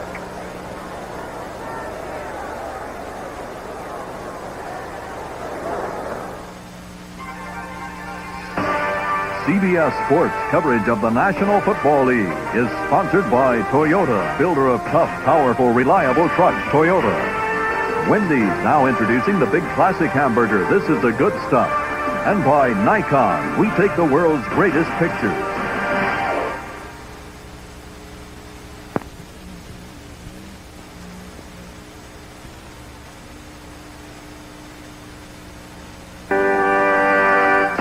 CBS Sports coverage of the National Football League is sponsored by Miller Genuine Draft, cold filtered for real draft smoothness. It's beer at its best. Yugo, everybody needs a Yugo sometime. And by Sony Video 8, the video system of the future. Sony, the one and only. Sellout crowd watching here at halftime in Three River Stadium in Pittsburgh as the Lions and Steelers are tied at 10-10. Verne Lundquist along with Dick Vermeil. And Dick, the way Pittsburgh began this game, I thought they were going to shove the Lions into the next county. The Lions could not stop their trapping game. Actually, I think the Pittsburgh stopped themselves by not calling them anymore. Well, Ernest Jackson has 93 yards, and he got 80 of those in the first quarter. Here's an example of the kind of running he was doing in that first quarter. Follow Craig Wolfley, the offensive left guard, number 73, as he pulls up into the hole, blocks the linebacker, James Harrell, number 58, and springs the running back, in this case 43, Ernest Jackson, for a nice gain. That helped set up a touchdown toss from Mark Malone to Lewis Lips. It was 10-0 Pittsburgh, and then all of a sudden in the second quarter, the Lions, who had been sleepwalking, suddenly got a nice 60-yard run from Gary James. Gary James did an awfully good job. And the offensive center in this case, Steve Mott, 52. Watch him as he does a real nice job eventually right there, turning the nose tackle, pinning him back inside. There, Harvey Salem gets a block on the umpire. He breaks into the open, poor tackling right there. Donnie Shell misses him, 31. John Swain, 26, misses him. Then it's a foot race, and you don't catch Gary James from behind. He has that great speed. Merriweather, number 57, trying to make the play. It's a touchdown, Verne. And after Gary James' touchdown run, Eddie Murray kicked a field goal from short range following a Lewis Lips fumble. That tied it up at 10, and that is where we are. Getting ready for the second half now, and the Steelers will be going from our right to left, and will receive the kick to open the third quarter of play. Pittsburgh, after that quick start in the first quarter, suddenly went 5 plays in a punt, 2 in a fumble, 8 and an interception, and 1 and an interception. And as a result, we're tied at 10 as Eddie Murray gets set to kick off. Lupe Sanchez is joined by Chuck Sanders and Dan Reeder. Dave, there is Sanchez from UCLA.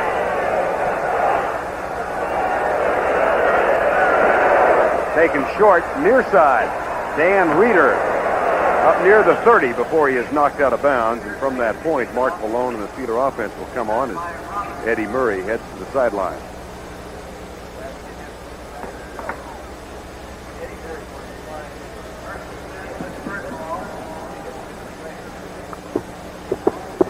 Well, Dick is having some problems with his headset, and we're going to get those adjusted right away. Welcome back. It helps to put the right one on. It's the one that has Dick on the top, D-I-C-K. Unless your name is Spare. Look, I had the technician's headset on. Not too bright.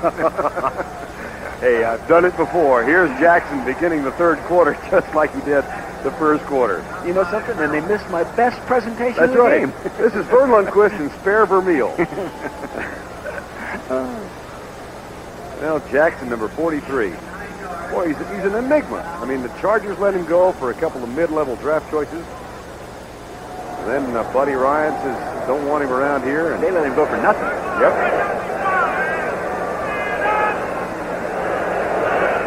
Second down and 2. Abercrombie in motion. Jackson, first down at the 45-yard line. That's got to put him over 100 yards. Going to be close. James Harrell makes the tackle. 109 yards on 12 carries now for Ernest Jackson. And that puts him at 716 for the year. So he's got an outside shot at a 1,000-yard season again. First down, 10 Steelers. Split backs. Might be passing on first down. Nope. Jackson again. Different. They're trapping on first down. I just keep trapping. Keep running. Be patient. Go ahead and attack the Detroit's weakness. As we said in the first half, opponents average 4.7 yards a rush against them. That's 28th in the league. You can't get any lower. Keep after them. Dick, what was the goal for your team in Philadelphia in terms of defensive average against the rush? What do you consider good? Well, we want to keep them under the 115-yard category if we could per game. Second down and 7. Maybe an audible by Malone. This time it doesn't work. Abercrombie is nailed as he gets near the 50 by William Gay, number 79.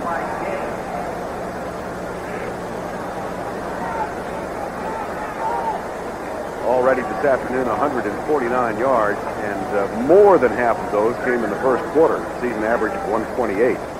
You can see, though, this also is indication that the Pittsburgh team is healthy. They are stronger now than they were a few games back. Third down conversion so far. Steelers 2 of 7. This is 3rd and 6. It looks like Detroit's going to come after him. William Gay, as a matter of fact, may have come too early. Now let's see if he was drawn offside. Number 79. William Gay walked up to Ray Penny, number 65, and said, "Didn't you move?" Ball starts. Number 65 on the offense. Did he move? Yes, he did. 8-year man from the University of Washington. I remember coaching against him in 1976 when I was at 75, actually, when I was at UCLA. He was a fine player at the University of Washington. That makes it 3rd down, 11. Early moments of the third quarter, a 10-10 ball game. 27th meeting between the Lions and the Steelers. Malone, little swing pass, right side. Abercrombie. Nice run down the sidelines, and that might be enough for the first down. Really interesting little play. Tunch Ilkin, number 62, the offensive right tackle, didn't even attempt to block Keith Ferguson, the defensive end. He just let him come upfield, and they laid off the little screen out there to the running back. I think they got the first down. Well, they're stretching the chain, and it's right at the chain mark. I don't know. Nope, short. 10-10 game. What do you think? I think I'd go ahead and go for it. Would you? Yeah, you got 3 games to go this season. You want to win all 3 of them. Be aggressive. If you were 9-4 instead of 4-9, would you go for it? You might change your decision. Right. You know, you've got the playoffs in right there in front of you, or maybe you've already made them. But in this situation, hey, let's go after it, guys. And they will. And if you don't make it, I'll kill you.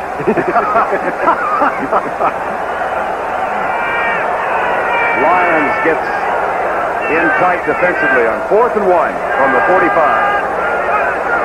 Pitch out. They're going to go outside. He made it, but boy, it was close. Demetrius Johnson with a good defensive play. You know, the head linesman may not give him to him. Wayne Fonts says no.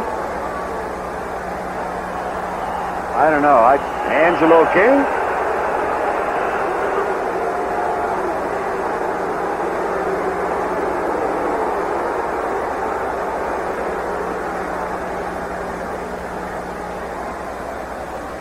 That was Haggerty, the head linesman, who ruled the spot, and it's right on the 45. And here comes the stretch.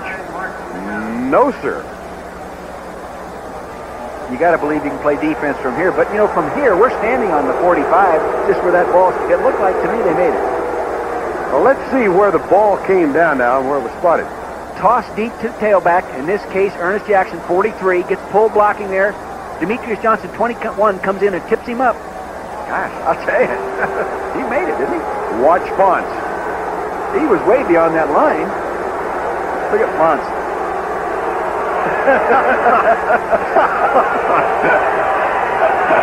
George. Play fake. Ferguson goes deep for Manley. Crossing pattern. Out of bounds at the 5-yard line. Beautiful job. You know what they did, Verne? They came off play action and they pump faked the out pattern that they had been throwing so efficiently to the fine wide receiver Jeff Chadwick to the left and hit the post pattern. Now watch the quarterback. He makes the play action fake. Now watch him look over there as if he's going to throw to the left. Then he comes back and hits the post in behind the safety. And 22, Rick Woods was drawn up by the play action fake. No safety there. Now John Swain is just controlling his body so he can make sure he can prevent the score. Get him out of bounds on the 5. Good execution. That is a 51-yard pass. Only the 5th catch for Manley this season. First and goal, Detroit. James Jones to the 3-yard line. Tackle made by Woods, number 22. Very good tackle made by Woods. He was the safety that was just pulled up in the play action fake and the little pump fake going to the out pattern and that post pattern in behind him. And so he just redeemed himself a little bit. He made a nice tackle. That 51-yard pass by Pete Manley, the longest of his career. Coming into the game, he had 4 catches this season for a total of 40 yards. I believe Pete Manley is better than the Detroit people think he is. You know, I'm just an outsider. He didn't get exactly a raving vote of confidence from Darrell Rogers when we asked about him last night. Second and goal from the 3. Jones for the 1.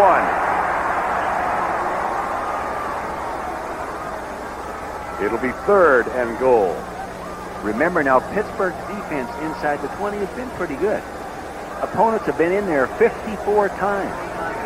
They've only scored 35 of them. That's darn good defense down inside there. Darrell Rogers urging the team on. That's Eric Kipple out with a sprained elbow. He's missed the last month. Now adjustments made by the Steelers. Steve Bach, number 68, is in the lineup. See where he lines up. 3rd and goal from the 2. Giles is tight to the right. Play fake. Chadwick, touchdown. And how about that, Dick? They went over to Mr. Jeff Chadwick, the 6'3" guy on Lupe Sanchez, who's 5'10", threw it up high. And remember this, Jeff Chadwick was a 6'10" high jumper. So they're going to head and try to get it up high. Quarterback, in the middle of your screen, Ferguson looking right away to lay it up there. See him lay the ball up high, Verne? Up there, high there, Lupe down there biting on the fence post. He couldn't get to him. So Chadwick gets the catch from Ferguson. That's his 5th touchdown catch of the season. And for the first time, the Lions are on top. 17 or about to be 17-10, assuming the extra point is good. And I say assume it because there have been 41 PATs missed in the league this year, so it's not automatic. That's amazing. Here's Murray. This one is good. A tackle by Demetrius Johnson on 4th down sets up a 51-yard pass play to Manley, and then the toss to Chadwick for the TD. 3 to go, 3rd quarter. Lions have scored 17 unanswered points and take the lead now at 17-10. A concerned Chuck Noll looking on as his team started with a rush, literally running roughshod over the Lions in the 1st quarter en route to a 10-0 lead, but they really have hit the self-destruct button. No, Lupe Sanchez deep to return the kick. They're 3-3 at home this year, and they haven't had a losing home record in this stadium ever. That's right. They've won 76% of their games at home. It's one of the toughest places in which to win for a visiting team. This, by the way, is only the Lions' 2nd visit here ever. I know it. Last time they were here was 1973. Detroit's Eddie Murray kicks it short. Sanchez comes up at the 15. To the 32. James Johnson makes the tackle. We're live from Three Rivers Stadium in Pittsburgh, a sellout crowd. Not all the seats are filled on this overcast day in December. And Detroit has come back with 17 points after falling behind 10-0. I'm Verne Lundquist along with Dick Vermeil. Thus far, 17 straight Detroit points. The Steelers have rushed for 149, but there's the key one. 3 turnovers in their last 4 possessions. That's hard to do, even if you try. It is. Here, 1st and 10. Malone has not been terribly effective passing the ball. Best thing the Steelers have done is run it. Audible. Lions change their defense. Jackson comes weak side and gets it out near the 35-yard line where the 2 linebackers, Harrell and Maxwell, make the stop. Detroit lined up in their version of the Buddy Ryan 46 defense, and Mark Malone saw it and audible back to a counter in the little bubble that exists in that defense. Other scores unraveling. Minnesota trying to go 8-6 and keep its playoff hopes alive. Round 174 is the audible. Play fake. Good protection. Man open. Lips. He had 2 steps on the defensive back. Malone, after the audible, read it, went deep. They were going into what appeared to be a double zone defense. He ran the go pattern by the flanker back and the tight end down the hole, held that safety from getting over there. Play action pass, quarterback in the middle. See him fake the run. That froze the safety inside. Tight end to the left corner going down the hole. Now it's deep outside. That corner, I think, expects some help out there.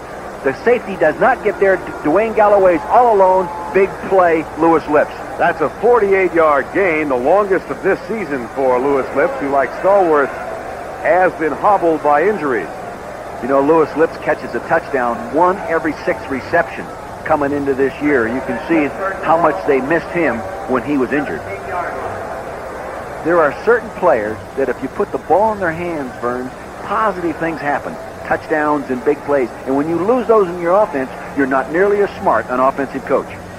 Injury timeout. We'll be right back. It's clear.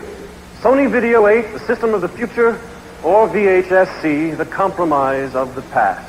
Now, as we've seen, the new Sony Handycam with autofocus and zoom gives you a measurably better picture, far superior sound, twice the recording time, and on Sony video cassettes, your memories are safe.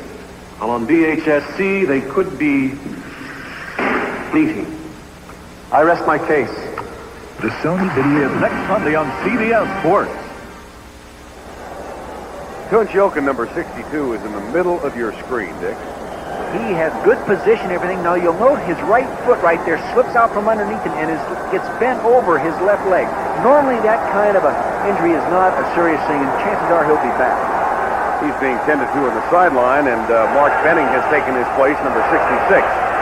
First down at the 17. Steelers trail 17-10. Malone slips, gets up.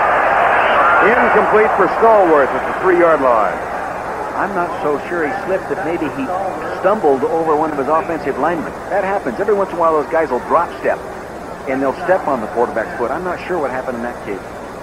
Quarterback in the middle of your screen, a little play action, faking right there. See, his left guard, number 73, Craig Wolfley, did step on his foot. I'll tell you, that hurts a little bit.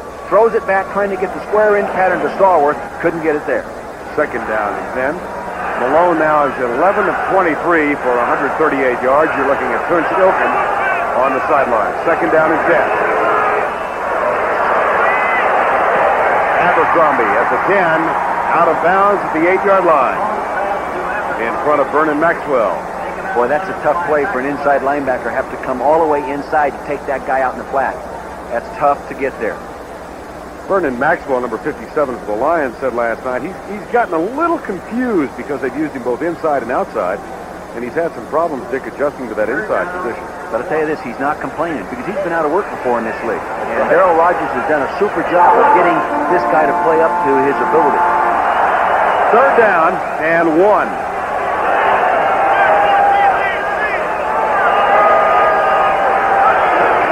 Jackson up over the top.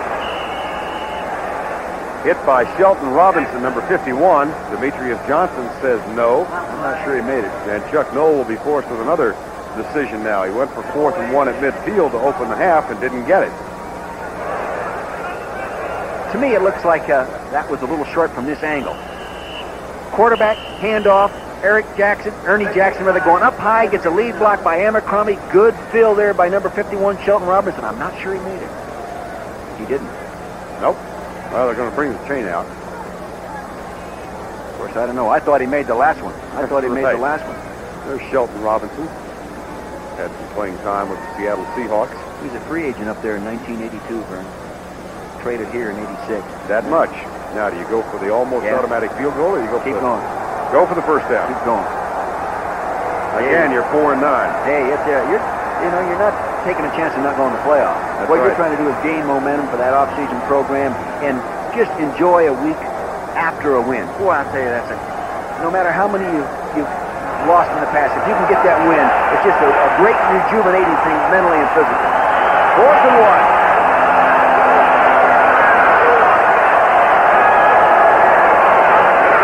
Quarterback sneak.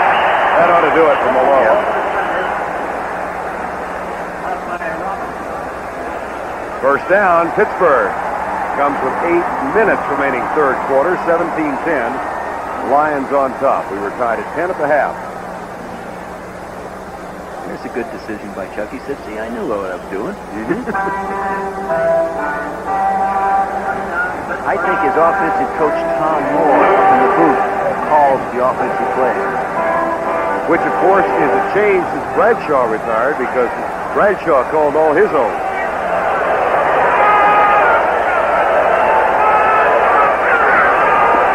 Jackson to the 1, just outside the goal line.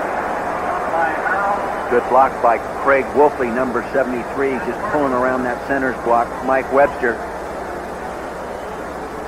Direct your attention to the offensive center. In this case, it'll be Mike Webster right in front of the nose guard, lower center of your screen. Boom. See, there's the trap block coming around. Now watch him go right up over the top. James Harrell, number 58, fills, but they're closer to that goal line. 119 yards now. Ernest Jackson. 2nd and goal.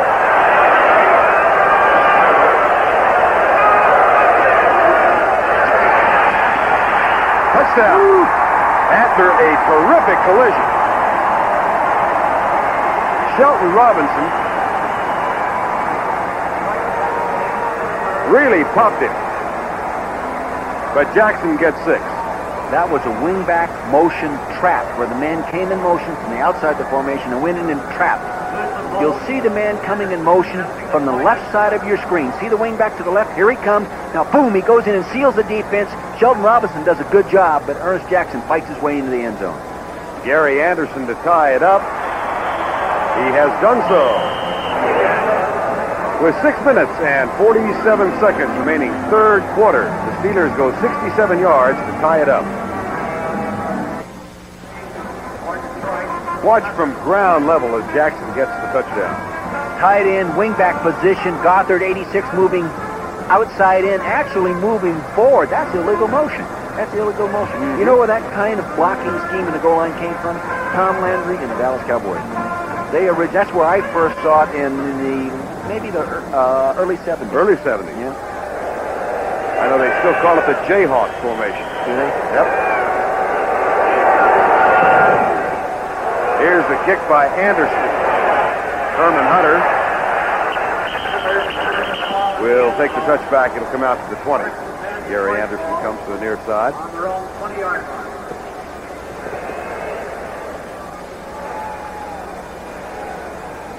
Here's a look at the Eastern Division standings beginning play today. Washington and New York, of course, are having at it down at RFK. In the Western Division, the Broncos 10-3 with a 2-game edge over the Raiders. And next Saturday, Washington out in Mile High Stadium against the Broncos at 3:30 Eastern Time here on CBS. First down 10, Joe Ferguson. Now in his 14th year as an NFL quarterback. Gary James squirts through for just a couple. Gerald Williams, who replaced Gary Dunn after Dunn was ejected in the first half, made the tackle. they have a hard time blocking that nose guard offset. Offset meaning they don't line him right up on the center's nose like most 30 defenses do. They line him off either on one shoulder or the other. They like to line him up on the center's snapping arm side of the center because they think it gives the defense an advantage that way and also gives the center more problems. We'll watch that and take a look at it. Now they're in a four-man front, so that is not in effect to a degree. Ferguson goes deep. Manley has to turn around and can't get there. Ferguson threw it over his inside shoulder, and Manley was ready to receive it toward the sideline. That's the same pattern that they caught him on a big one before the half. Tight end down the hole, holds that strong safety from getting over there in that double zone. The corner was rolled up. It looks like he was all alone, but that safety's got to get there to make the play. Cincinnati holds on to its three-point edge. Atlanta now leading Indianapolis by 6. And Kansas City leads Denver by 7 in the third quarter. Look at this. The Giants over Washington 24-7. 3rd and 9.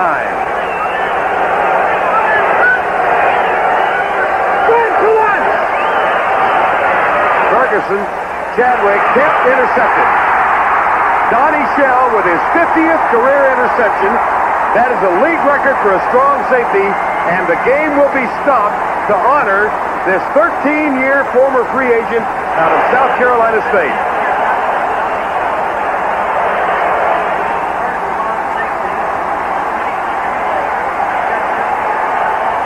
The fans are acknowledging his achievement.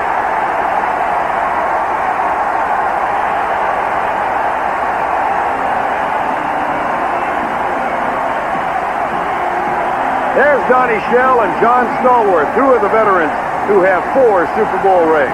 Here's a guy, one of 7 brothers in a family of 10 children. Couldn't have been easy. Not at all. Free agent, and take a look at the 50th career interception for Donnie Shell. Back pedal straight back, he throws it, the ball is tipped. Right here, patted in the air, just like playing volleyball. Donnie Shell is right where he ought to be as a safety. 50th interception. 1st and 10 Steelers in a 17-17 game.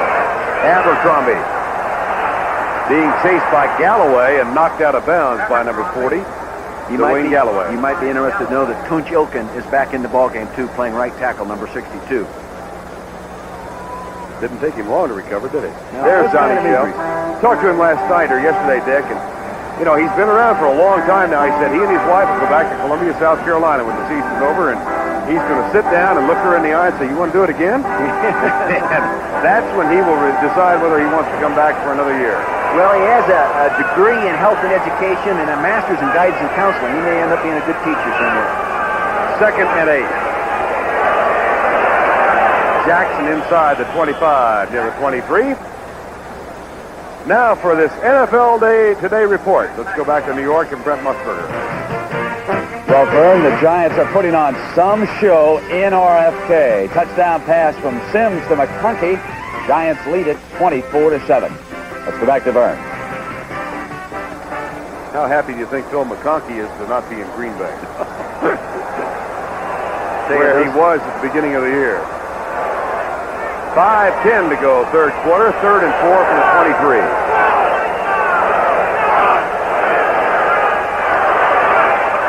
Batted back, incomplete. It'll be 4th down.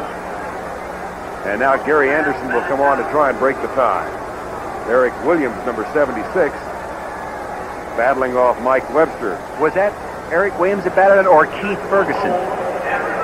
Take a look. Here comes Eric Williams, number 76, around to the outside, the left side of your screen. Keith Ferguson, 77. It was Eric Williams that got his left hand up there. Good penetration and batted back. 40-yard effort now for Gary Anderson. He's 9 for 12 this year from that distance. No good.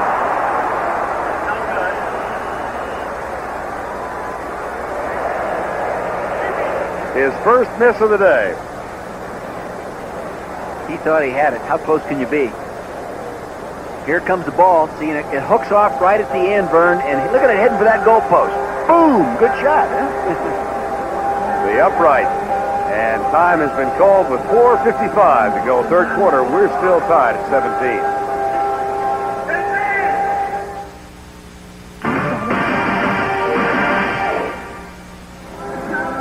We're back at Three Rivers in Pittsburgh. What are the odds on the first full weekend in December, Dick? It would be sweater weather in Pittsburgh, Pennsylvania. This is great. I even have double socks on. I don't need it. It really is nice. And now we're back to play as the Lions have the ball. Gary James goes left and gets out near the 25 after the unsuccessful field goal by Gary Anderson left us tied 17-17. Well, Pittsburgh knows how to play these tie football games. The last two in a row they've lost have been in overtime. That's right. Cleveland leading Buffalo 21-10 third quarter. And Atlanta still holding on to a 6-point lead over Indianapolis in Ron Meyer's debut. I would have thought they'd be leading with a new coach. You know? Pep talk. Get inspired. Players haven't changed. Yeah, no, I know it. Second down and 7. Will next year if Testaverde goes there. That's incomplete. Which brings up something I want to ask you about. If you're Ron Meyer, Robert Irsay, and the Colts, and you're 0-13 at this point, would you be tempted to give up a man like Testaverde for, say, 3 or 4 starters? I tell you, I don't think you can ever afford to pass up that caliber of a football. Really? Yeah, because they've done that a few times. Of course, they also couldn't get people signed before, you know? Right. So I think you've got to go for a guy like that. Well, you can always trade another guy if you got, you know, evidently they don't have enough good players. And apparently Vinny Testaverde said he's not going to do an Elway and demand that he not go there. Yeah. Third down and 6. 17-17. 3 deep zone by the Steelers. Ferguson trying to find somebody open. Incomplete. It'll be 4th down, intended for James Jones. And Joe Ferguson, who was intercepted last time out by Donnie Shell, has this pass incomplete and crossed over to the Lion bench. Boy, that Keith Dorney playing offensive right guard, number 70, does he do a nice job of playing that position? You know, he missed about 3 or 4 weeks early in the year on the injury reserve, and he came back and he's playing real well. You know, if I were a head coach again and had a choice of about 5 offensive linemen in the league, I'd pick him to be one of those 5. I know when they lost him and Chris Dietrich, it really hurt. Yeah. 4th down. Jim Arnold. Nice and high, but not terribly deep. Rick Woods. Oh, how about that? That's a case of coverage people not coming to balance and taking the 100% hit rather than just flying on by him blindly. 30 yards high and 30 yards deep. Boy, Woods. I tell you, I don't know if he must have a lot of life insurance taking this one under that kind of heat. Boom, look at, they all ran right by him. 43 got right by him there. That's Elder, who was here last week. He's got a little vengeance, huh? Mm-hmm. Rick Woods comes to the near side. First down for the Steelers. 3:54 to go. Third quarter, tied 17-17. Pittsburgh went up 10-0. The Lions came back with 17 unanswered points, and then the Steelers tied it up on a Jackson run.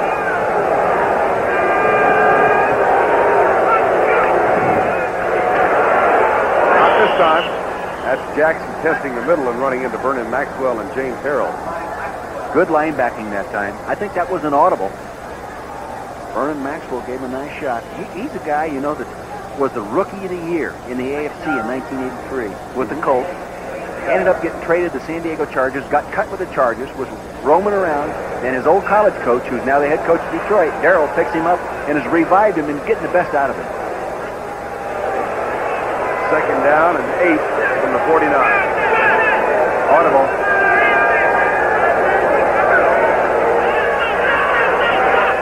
That's a first down at the 40-yard line. Lewis Lips in front of Demetrius Johnson. That's been 100% so far each time they've used that little short roll to the right or to the left and throw that quick out pattern. Coming up next Saturday, the first of an awful lot of college basketball on CBS, our season premiere of NCAA basketball. Arizona with Lute Olson, the head coach, against John Thompson's Georgetown Hoyas, live at 1:30 Eastern Time on CBS. That's coming up this coming Saturday. First down and 10 from the 39. 17-17 ball game. Audible. I think they're going to come over here with a counter. Yep, they did. Sure did. Good defensive play by Demetrius Johnson. 4-year man out of Missouri.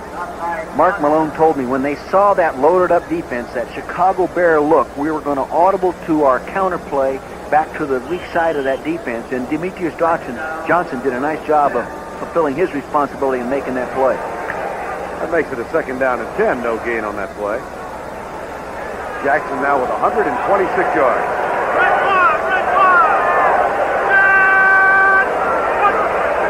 Play fake. Oh, great pass. How about the stiff arm? How about the touchdown?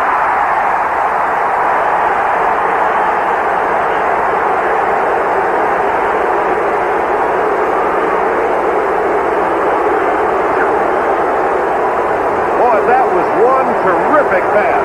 You know something too, Verne? Mark Malone told me, he said, Coach, we're not going to try to beat him deep with the go patterns. We're going to throw the play action and throw the post patterns inside there.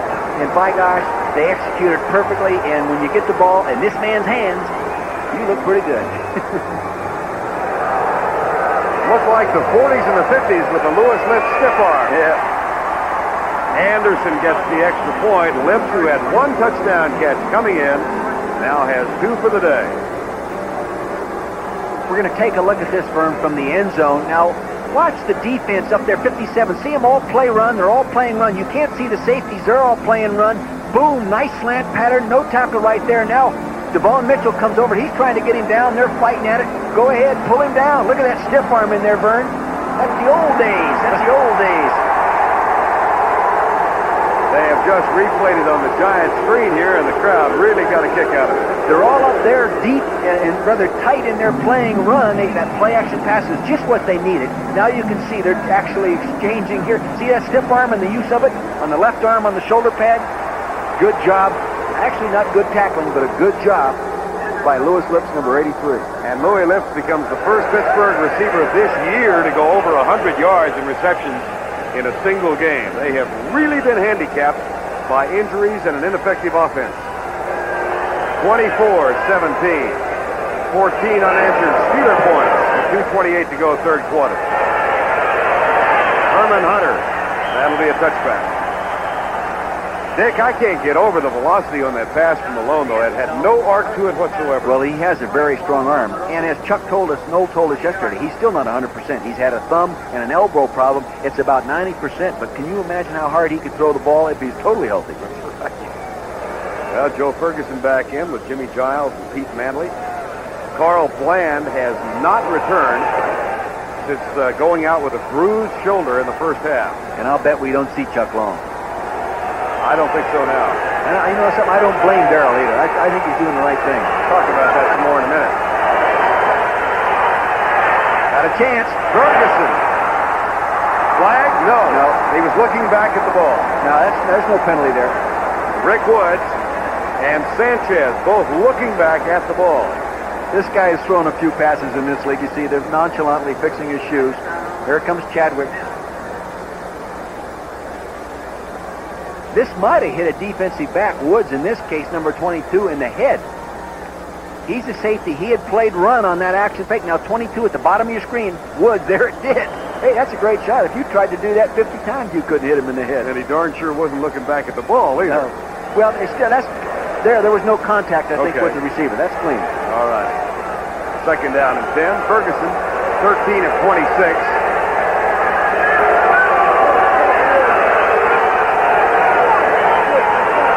Sweep to Gary James.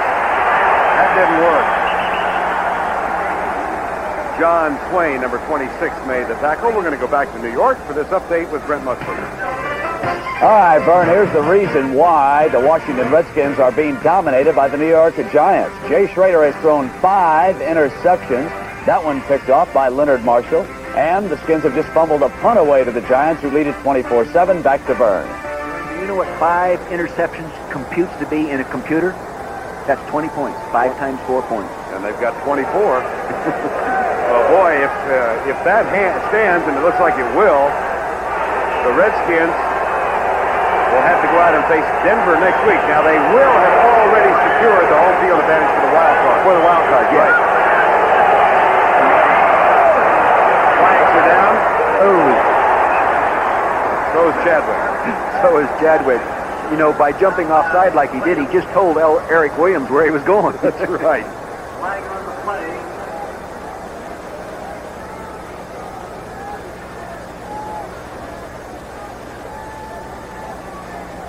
Jeff Chadwick. He's a fine young man. This guy, and it wasn't automatic that he'd be a great receiver or even make it in the National Football Not out League. of Grand Valley State. Free agent 1983. And you know something? People don't give free agents enough credit.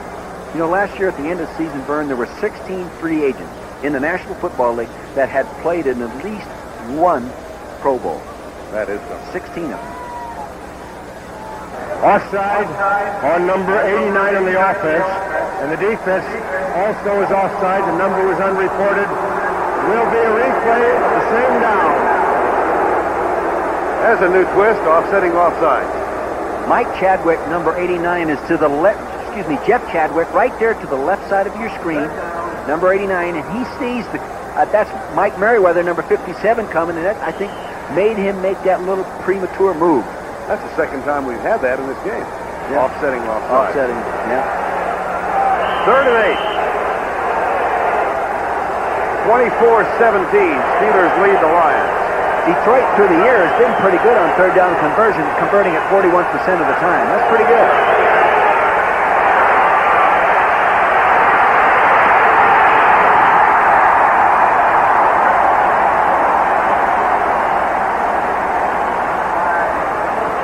Combination, Keith Willis and then Darrell Sims, and for Willis, he is the leader in sacks on this team. And he's another free agent. Now, that would be his 10th and a half sack, and Darrell Sims only has 1 sack. You'll see, here's Willis coming over from the left side of the screen. No, the right side of the screen, 93. That's Sims, 99, coming in there late. You know, Sims has been a real disappointment, a number 1 pick in 85. Maybe he's getting his motor running, huh? Here's the 4th down punt. Jim Arnold.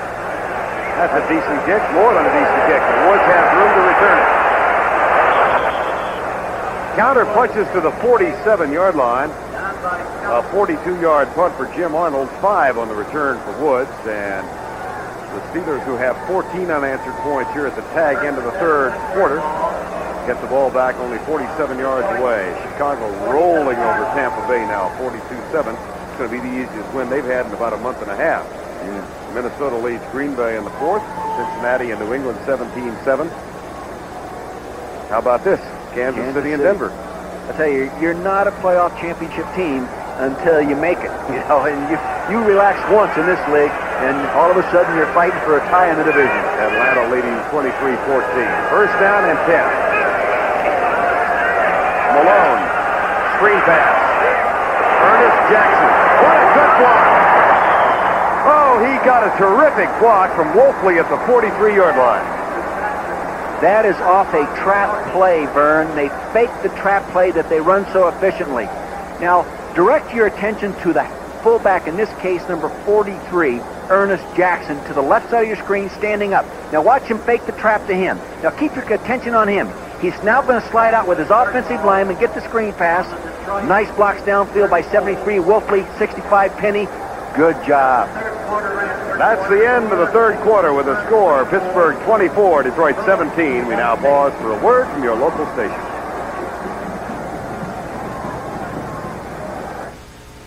This is CBS.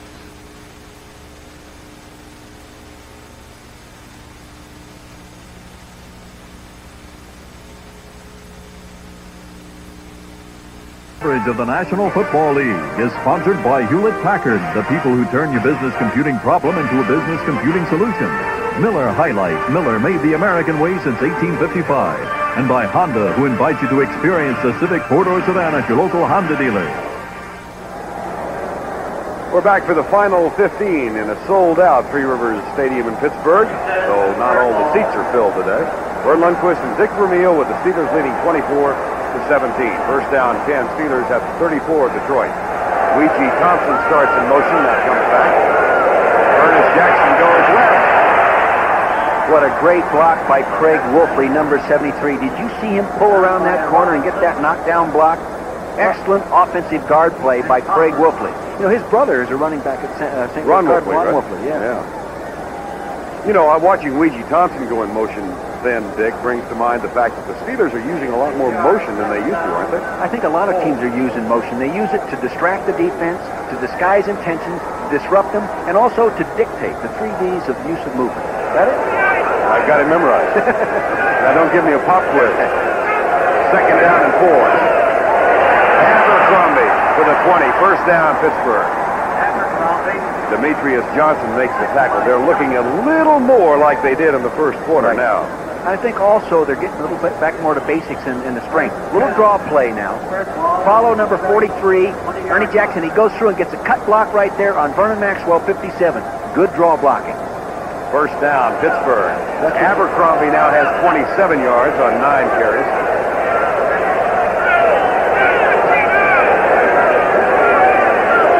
Single back set. Calvin Sweeney's in the lineup to the left side. They give it to Jackson on the quick opener to the 15-yard line. And Jackson has carried now for 23 times, 137 yards. Mike Webster, the very smart offensive center, uses an influence block on the nose tackle. Look at him just bounce out of there. See that? Did you see? He didn't even attempt to block the nose guard. He just jumped out of there. That nose guard's been fighting him all day. He's going to hit him hard. At that time, he just lets him go and run right by him. Second down and 5 from the 15. Abercrombie down to the 11. That's the play that Walter Abercrombie told me yesterday that he likes to run the most. The old, what we call the 37 power O, meaning a double team block at the point of attack, a kick out block by the fullback, and your backside guard, in this case, Craig Wolfley, pulling and leading through the hole. He said, Coach, that's my favorite play. All my friends are over there right where I want to run. As you look down the score by quarters, it all results in a 24-17 Pittsburgh lead. They trailed one time in the third quarter, 17-10. Verne, this has been Detroit's poorest defensive quarter, too, the fourth quarter. They've given up 82 points in the fourth quarter, or 6.3 points a quarter in the fourth quarter. Not real good. Jackson may not have gotten the first down at the 10. Shelton Robinson with the tackle. Curtis Green comes out of there limping. Fourth down? They're going to measure. Gary Anderson has already come on in anticipation of the fourth down. You see the man in motion there. That's that goal line short yardage play again. And I think Ernest Jackson saw that. That was a real good fill by Shelton Robinson, number 51. That's a close measurement. That's about the third or fourth time we've called Shelton Robinson for making a nice play in that intense area, in the short yardage situation. They'll not even bring the chain out. It'll be fourth down. So Gary Anderson is on to try and stretch the lead to 10. What's changed now, it's fourth quarter. You've got a 7-point lead. Put it where it takes a touchdown and a field goal to beat you. It's a little different than those other situations earlier in the ballgame where they went for it on fourth down. Anderson now 2 of 4 for the day, and the Steelers lead by 10. Pittsburgh lead now. They have come back with 17 unanswered points against Darrell Rogers' Detroit Lions. Dick, he's been under intense pressure locally in Detroit by the media and some fans to play Chuck Long. He's number 1 draft choice. Well, I can understand his reasoning. It's more important to his football players now to try to win a football game and go with the best people they have, and don't be concerned about developing a quarterback for next year, because that's unfair to the guys that line up in those pits every day trying to go home with a good, positive taste of a win. There's the kick. Herman Hunter at the 1.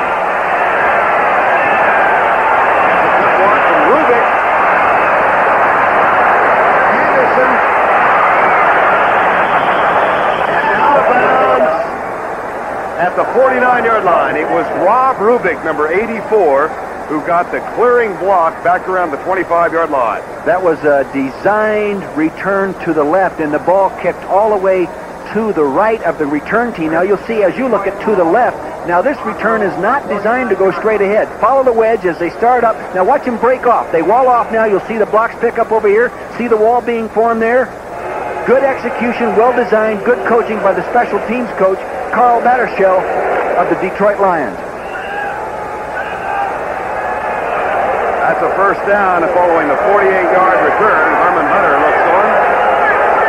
Ferguson has not hit in his last 5 passes. Screen pass. Jimmy Giles, the tight end, to the 43 of Pittsburgh. Very clever play. Sprint out one direction. The tight end sits there and holds or blocks down. I'm not sure what he did, Verne, and then sneaks across the formation on a screen. Brian Hinkle made the tackle, and Brian Hinkle is a name we've not called all that often today. Giles, at the age of 32, still has a lot of speed left. Second down at 2 from the 43. 11:15 remaining in the game. Detroit trails by 10.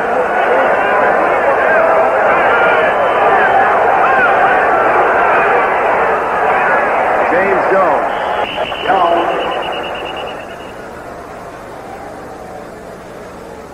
Keith Gary indicates a fumble, but there's no such indication from the officials. 25-6 Minnesota. Looks like that might be just short. It'll be third down. Cincinnati rolling over New England. Cleveland over Buffalo. Next week, Cleveland and Cincinnati meet each other in Cincinnati. AFC Central ought to be decided then, all likelihood. Look at this. Indianapolis fights back to within 2 of Atlanta. And New Orleans coming back. Jim Moore has done a great job down there in New Orleans with that football team. Kansas City leading by 17. 3rd and 1. No, sir. I don't think he made it. No, sir. Now Darrell Rogers has got to make a decision. He's got to go for it. Trailing by 10 with 10 minutes to go. That's not a tough decision. He just got to go for it. Oh, it's every bit as easy when you're 5 and 8 as it is when you're 4 and 9. Yes, you bet. You know, getting back to that Chuck Long situation, too, if Chuck Long's number one interest was to play a lot of football his rookie year, then he should have reported to training camp on time. Good point. You know? Well, you know, a lot of folks make the comparison in Long and Everett in Los Angeles, and to me, the circumstances are not comparable at all. No, sir, because in Los Angeles, you have the horse, that number 29, Eric Dickerson, back there, and it doesn't take much of a quarterback to reverse pivot and hand it to that guy. and they're more talented all the way along the line. They have NFL playoff talent throughout that squad, so it's a little bit easier on the young quarterback. I believe this guy is going to be a great quarterback. I do. Now, I've been wrong a lot, but I really believe we're going to see him do great things in Detroit. But I believe, like Darrell, I owe it to my squad to have the best person available right now to give them the opportunity to win and worry about get him ready in the offseason and the next training camp. He'll be there early. Darrell was kind of funny last night. He was talking about watching a local television program the other night before they came down. Al Ackerman is a longtime local sportscaster in Detroit, and Darrell was at home watching him, and they were interviewing Jim Danowski. And Ackerman says, "Come on, Jim, don't you think they ought to play Chuck Long?" And Danowski, a longtime quarterback, said, "No way." Darrell Rogers says, "Right on. 4th and 1. No, they're not going to make it.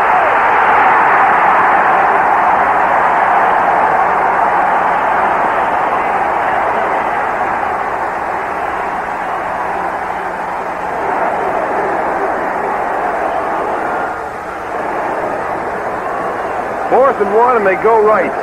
Well, I think they had to get outside because that defense, where they were really playing like a goal line defense in there, they are all stacked up. See the defensive linemen all down there in those 4-point stances. Linebackers scraping off inside out. David Little comes in inside out and then finished off by John Swain, number 26. Good defense. You know, that play might have broke down actually offensively on the toss. I don't think it was a clean toss. Malone, draw play. Abercrombie on first down. Out to the 47-yard line. Vernon Maxwell, number 57, again makes the tackle. 9:28 remaining and a 10-point difference now in the game. It was 10-10 at the half. Detroit went on top 17-10, and then Pittsburgh has come back with 17 unanswered points. You know, Pittsburgh is rated 28th in offense, okay, in yardage. But you know something, a better way to evaluate them, they're 10th in football in terms of the points they score for the 100 yards they move the ball. So that's a little better evaluation process other than just yards, isn't it? Malone will throw to the face of pressure. First down at the 42. Dwayne Galloway, number 40, made the stop. Terry Long, the offensive right guard, number 74, the 5'11", 265-pound guy, got a real nice kick-out block.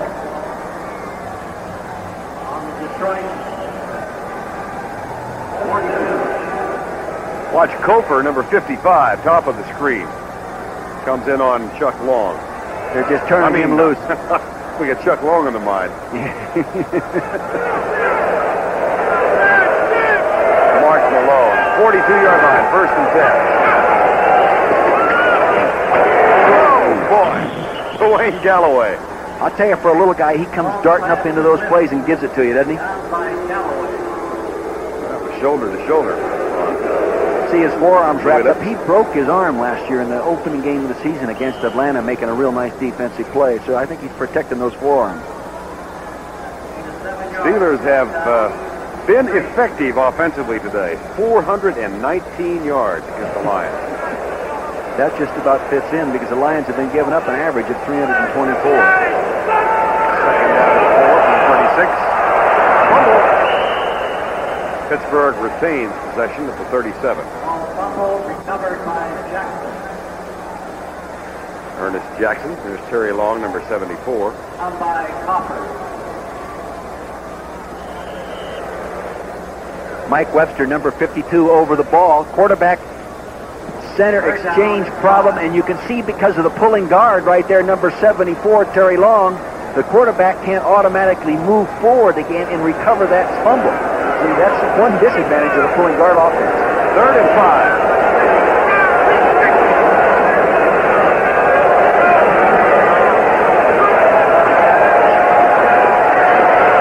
Tipped. Good job of defense by Devon Mitchell. Devon Mitchell batted that down. Nice job. Bring up a 4th down. You know, he was a walk-on in college, Devon Mitchell. He walked on and started as a freshman and ended up being a number 4th round pick this year in the draft.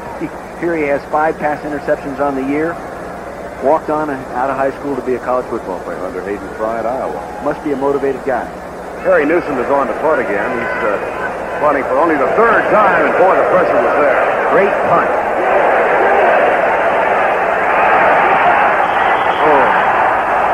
Touchback. Very close to execution of a real nice punt coverage play. It'll come back to the 20, 6 minutes and 43 seconds remaining in the game, and the Steelers lead by 10. The Washington Redskins take on John Elway and the Denver Broncos. Next Saturday, a special edition of the NFL on CBS Sports. Here's a semi-look at the playoff picture. Chicago's winning. We'll give them that and make them 12-2. The Giants lead by 10 over Washington with 3.5 to go. They're both 11-2. Rams are currently 9-4. And next in line, the 49ers, Minnesota, Dallas, and Atlanta. All kinds of interesting things coming into today. Detroit mathematically was alive if those 8 other teams all lost all their games. That's not going to happen. For a lot, is it not? That's really holding out to a wish. There's Jimmy Giles. The ball is incomplete. Interesting, though, Minnesota's winning today. And there is a player down at the 14-yard line as Giles heads back toward the Detroit huddle. Lomas Brown is down.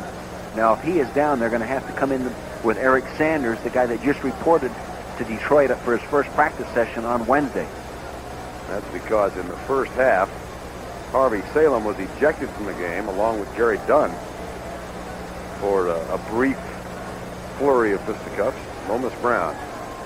Now, this won't be as difficult for Eric Sanders if the same numbering system was used in Atlanta. But if the odds are the opposite they were in Atlanta, the numbers, odds and evens, you know, right and left, it is a real problem for an offensive lineman when they first get there. Saw the Cardinal Philadelphia score. By the way, if the Giants hold on to win, in all arguments, they would have what amounts to a 2-game lead, even though they would only lead the Redskins by 1 because they have swept the season series from Washington, so they would win a tiebreaker. Right. And they finish out at home against St. Louis and Green Bay, so I'd like the Giants' chance. Yeah, I think it's pretty good. Meanwhile, here's what awaits the Redskins. They've got to go out and take on Denver next week, and you'll see that game on CBS out in the Rocky Mountains. You talk about a tough place to win. You go up to Denver. I don't know what their home stadium record is, but it's got to be equivalent to the Redskins. Well, Dexter Manning might have his hands full because he'll face the crowd, and this man is John Elway, who's had a pretty good season, leading the Broncos so far this year. That's from Mile High Stadium next Saturday on CBS, the Redskins and the Broncos. Maybe Elway was right. You know, he was the guy that didn't want to go to Indianapolis Colts, or at that time, the Baltimore Colts. I don't think there's any doubt about it. He must be a prophet. That's right. Lomas Brown. He'll be okay. Got a knee in the back and should be back in as he hobbles toward the sideline, but walks off by himself. Second down and 10 now with 6:39 to go.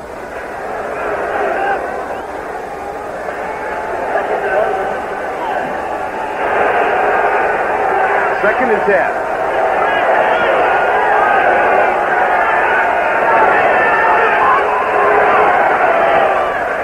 Incomplete.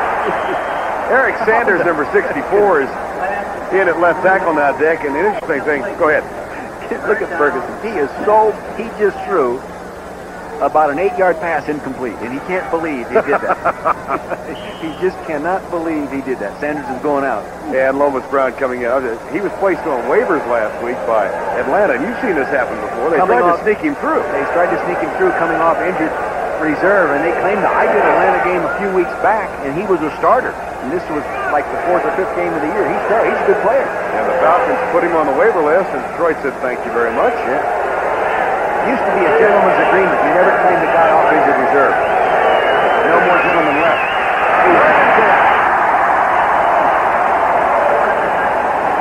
Gerald Williams, number 98, rookie from Auburn. Keith Willis, 93, coming around hard outside, giving Rich Stringer all he can handle in pass protection. Or that would be 2 sacks for Willis today. Pretty good job. 6:29 remaining in the game. Jim Arnold on the punt again, and Rick Woods waits for it at the 45-yard line. 7th time today. That is a dandy. Woods to 38. Good block. Hurtling down to the 48-yard line. Demetrius Johnson, number 21, made the stop. He again tried to hurdle Rick Woods, number 22. He's a tough son of a gun. Here he is, breaking to his left. Now he heads upfield. Demetrius Johnson coming right on. Look at him try to go over the top. Good tackle by the strong safety, Demetrius Johnson. We're live at Three Rivers Stadium in Pittsburgh, where some of the folks have gotten an early start on traffic. Maybe we ought to do the same thing. We can take our ride. Either that, or there's going to be a crush at the airport. Thus far, Donnie Shell had his 50th career in Pittsburgh. Jackson rushed for 137 yards, more than 80 of them came in the first quarter. And Lewis Lips had a huge day, 8 for 150 and 2 touchdowns.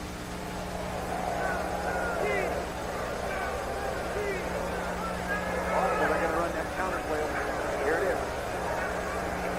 Dan Reeder, first-year man from Delaware, goes left for 45.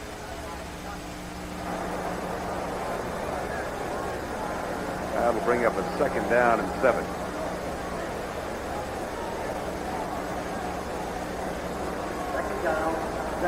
Coming in, the Steelers thought they could run against Detroit.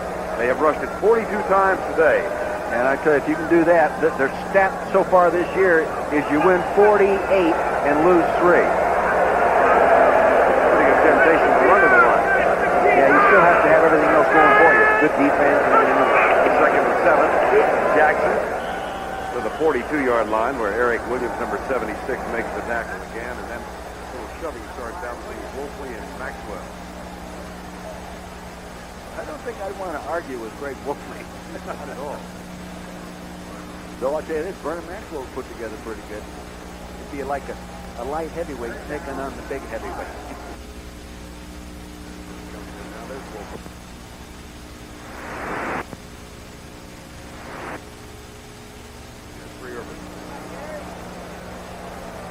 Had a good game today. 3rd and 4 from the 41.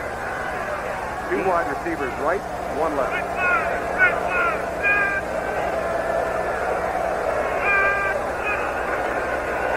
Malone sacked at the 48-yard line as James Griffin, a man from Middle Tennessee State, came on the outside blitz. More people coming to one side of the ball than they had pass protectors.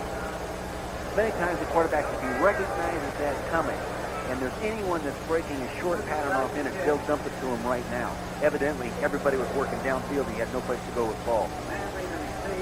So Malone comes to the sideline. For the day, he's now 17 of 31 for 226. What's coming? The kicker. There's the flag, roughing the punt. So the Steelers will get the ball back. There's another flag down at the 47-yard line. I think they called James Johnson for running into the punter. Number 54. There are 2 flags down, so we'll let Bob Frederick straighten it out. What do we got here? Offensive holding, number 86, and the defense running into the kicker. The down will be replayed. 4th down.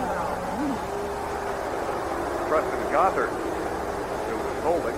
James Johnson, who ran into the kicker. Number 54. Newton says, I got to go through this again. 4th down. So he is back at the 37-yard line. Harry Newton. Pete Manley waits for it at the 10-yard line. Bearcats at the 15-yard line. 4 minutes and 12 seconds remaining. A 34-yard punt. Nothing on the return.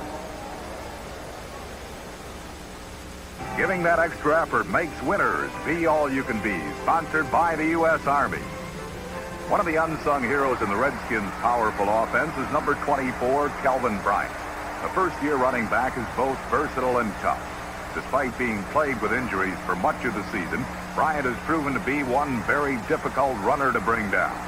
By playing in pain and still reaching back for that extra effort, Kelvin Bryant is the best he can be. The season premiere of NCAA college basketball, Arizona against Georgetown. Right after that, what looms is a very important game now for the Washington Redskins, who are still losing to the Giants. They'll be out in Denver to take on the Broncos. And then on Sunday, the NFL today will start it all at 12:30 Eastern Time. And most of you will see the San Francisco 49ers take on the New England Patriots, another big game. Now let's go back to Verne. All right, Brent, 27-17, 4th quarter, 4:12 remaining. Leonard Thompson in the lineup, number 39. This is an interesting little bit of trivia, but by playing here today at Three Rivers Stadium, Leonard Thompson has now played in every facility in the National Football League. Isn't that something? I don't know if many other guys could make that claim. And he's been a heck of a receiver. He's caught 269 passes in all those stages. That's an unbelievable achievement for a fine young man. Yeah, wide receiver. 12th year, Leonard Thompson. Kind of a disappointing season so far this year. He's got only 17 coming into the game. Ferguson, 1st down and 10. Detroit, they trail by 10 with 4:11 remaining. Herman Hunter makes the grab up near the 20-yard line. That's a gain of about 4. Brian Hinkle the tackle, and a flag is in.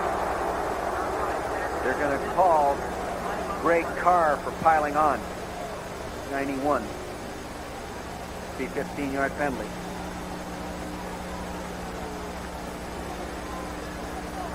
Personal foul. Number 91 of the defense. A late hit. Touchdown. I'm telling you, you don't argue with Bob Frederick. Yeah. Mr. Carr can't figure this one out. Here he is moving inside out. Now see him. Now watch him coming. He's down. Boom. He comes in there. I'd go ahead and make that call. I think that's a good call by the official. 1st and 10, 4:01 to go. Ferguson back again. Across the middle of the 40-yard line. Greg Carr makes the tackle on Scott Williams, number 38. That Greg Carr was the number 6 round draft choice in '85. You know, he's an academic, all Southeastern Conference player, has a degree in civil engineering, but he still likes to hit people. First final in, Miami leading 31-27.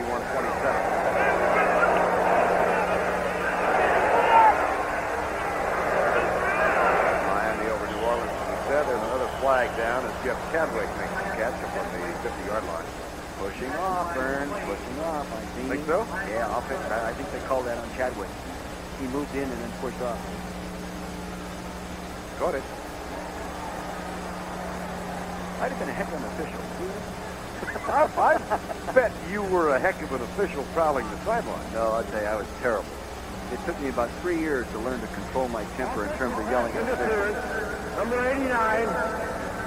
Down will be repeated. The penalty. You know, I look back on it now, I get embarrassed thinking about it. I really do. Do you really? I mean that sincerely. Yeah. When I see officials, you know, like coming up the elevator and all that, I'm afraid to look the guy right in the eye because he might have been one of the guys I said something very abusive about. 2nd down and 14. 3-man deep. Ferguson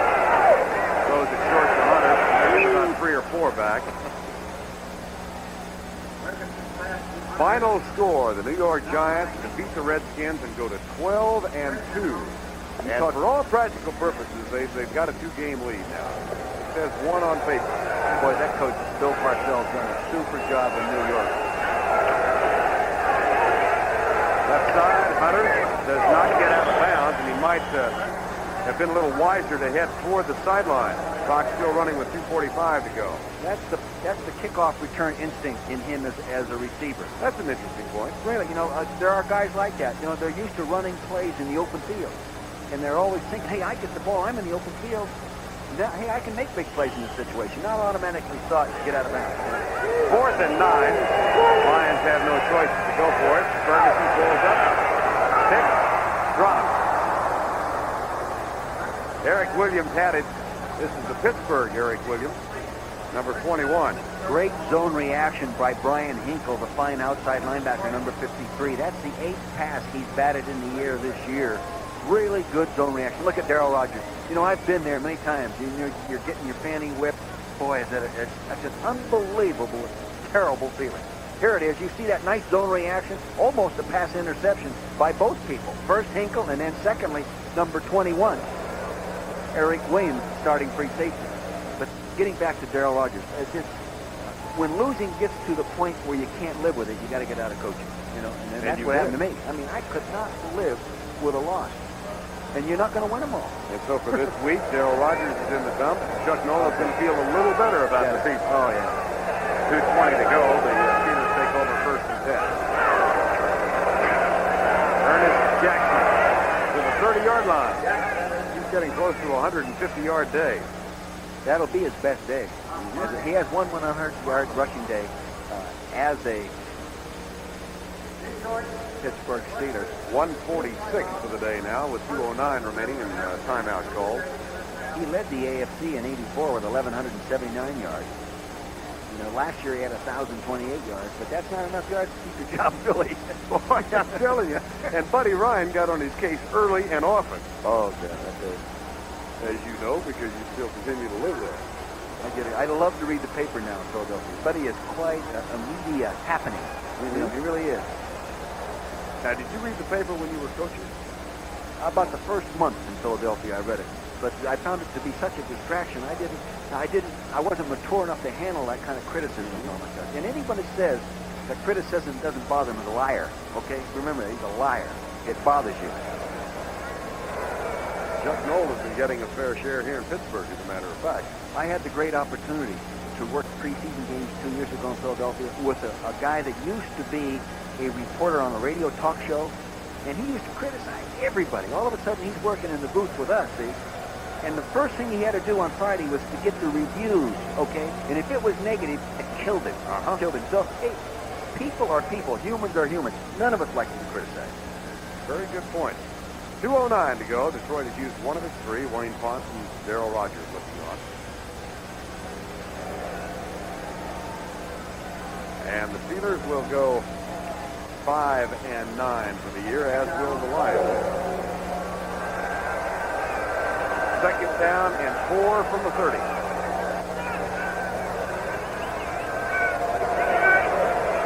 Abercrombie, the deep back. Malone will throw. Jackson.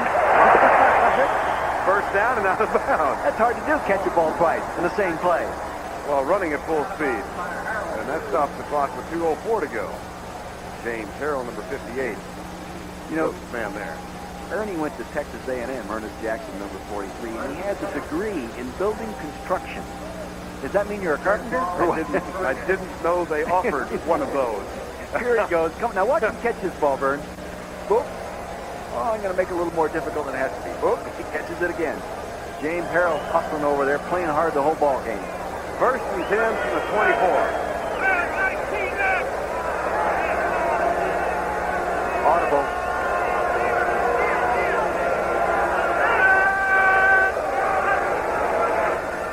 Good block. Nice tackle. Good block, nice tackle. And the 2-minute warning. Steelers trailed at one point, 17-10 in this half, but now they lead by 10. Great lineup tonight on CBS. Rafsanjani is the Iranian the White House wants to sit down with. A year ago, the last American he sat down with was Diane Sawyer, and that's on 60 Minutes tonight. That'll be followed by Angela Lansbury in Murder, She Wrote, and then George C. Scott stars in the CBS Sunday movie, The Murders in the Rue Morgue. Is that all they do? Kill people now on TV. I'm telling you, Murder, She Wrote, Murders in the Rue Morgue. Murders at dinner time, murders at breakfast. You know, they got them all, man. That's all tonight on CBS. Bulletin. Indianapolis Colts block a punt with 20 seconds to go. Eugene McDaniel scores. Final. The Colts win their first of the year over Atlanta, 28-23. Ron Meyer in his first game as the new head coach. Jackson stops the three. Gary Hogeboom, by the way, back for the Colts after the shoulder separation. Had 2 touchdowns throws in that game. You would believe that most owners would recognize the fact that a quarterback do make a difference. That's right. Well, here's the interesting thing. Gary Hogeboom, you know, he fights to get out of Dallas after he loses the starting job to Danny White. He gets the job in Indianapolis, separates the shoulder. They lose 13 games, and Testaverde's probably going to come riding in on a white horse. Yeah, but something else was lost, too, a coach's job. Yeah, that's right. Actually, I think they did Rod Dowhauer a favor to get him out of there. Minnesota a winner. They can still make the playoffs. If either the 49ers or the Cowboys lose one more, and the Vikings, they both have to lose one more. The 49ers or the Cowboys, and the Vikings win their final 2. Minnesota under Jerry Burns will be in the playoffs. Jerry Burns has done a great job down there. He has a fine coaching staff and hiring Floyd Peters to coach his defense, and then his offensive coordinator down there, trying to think of his name right now, has done a great job. Final 154 here. And Cincinnati has knocked off New England. That's good news for the Jets who take on San Francisco this afternoon. Well, you know, New England's had a lot of last-second fortunate wins. You know, good fortune's going their way. 3rd down and 9. And off Ehrenberg coming right. Tackled by Maxwell has had a very busy afternoon. 146. 145 remaining. Maxwell's giving them a little lip down there. Careful to whom he gives the lip. Milken and Long, I would be a little wary of that. Gary Anderson comes on the field now. 1:45 remaining in the game, and a 27-17 Pittsburgh lead. 45-yard field goal attempt. 9 for 12 coming into this game from that distance. 2 for 4 for the day. Harry Newsom will hold. Last week against Chicago, Newsom on a bobbled field goal attempt through a touchdown pass to Preston Goddard. You know, Gary Anderson is averaging, as a career, 78%. The league average this year is 68% rounded off. Matter of fact, how good he is. He and Eddie Murray are the 2 of the top 3 field goal kickers active. Now, Morton Anderson of New Orleans, whoops, that's no good. Not one of his better days. Nope. 2 of 5. See what not happens to a kicker now, Verne. Let's say this was a playoff caliber game, where it's decided, and you miss a few like that, the fans get on you, your squad gets mad at you, because they say, hey, that's all you get paid to do it. You lose confidence, and you can't regain it in that atmosphere, because as soon as you come on the field, the fans start booing you. And I'll tell you, that's why you see so many guys traded and go somewhere else and have a great career. What happened to one of your guys? Tony Franklin. Right.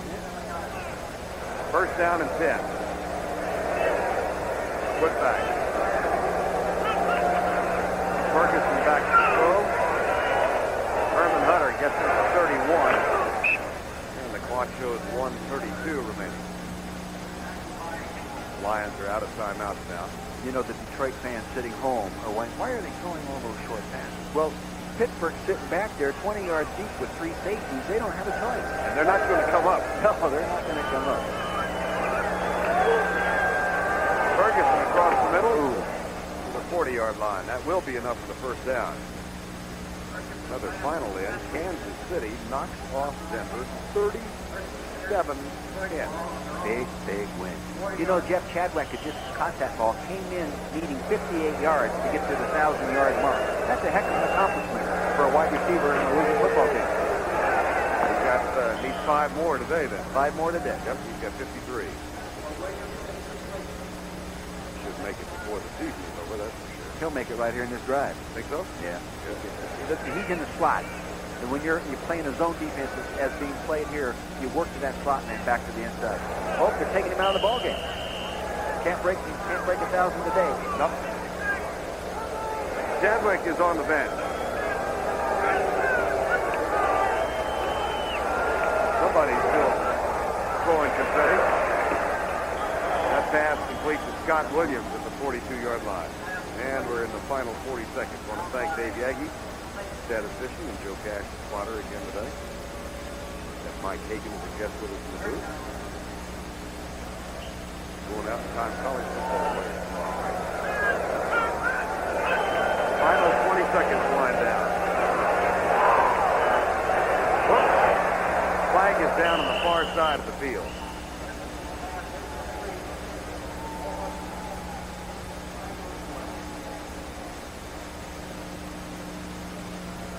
And we'll check the options now. You know, we were talking about things that could happen if they did something yardage-wise, any one of these players. Ferguson came into the ballgame needing 53 yards to move into the 11th. Number 98, offside.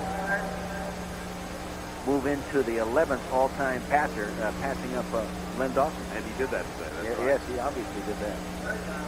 There's the Kansas City final, and Denver now has the Redskins at home, with the Raiders in Kansas City both still chasing.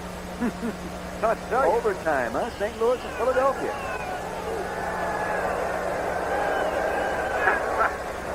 How'd you like to be doing that game? I like to stay away from Philadelphia games. Herman Hunter out of bounds to kill the clock. Ferguson, 22 of 39. Let me give you a little stat you've never heard before on Ferguson.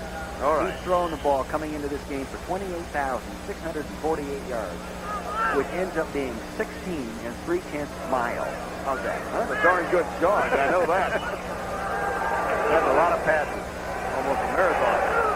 That one's deep. Leonard Johnson makes the catch at the 27-yard line. First down, Lions. And that will also be the final play of the game.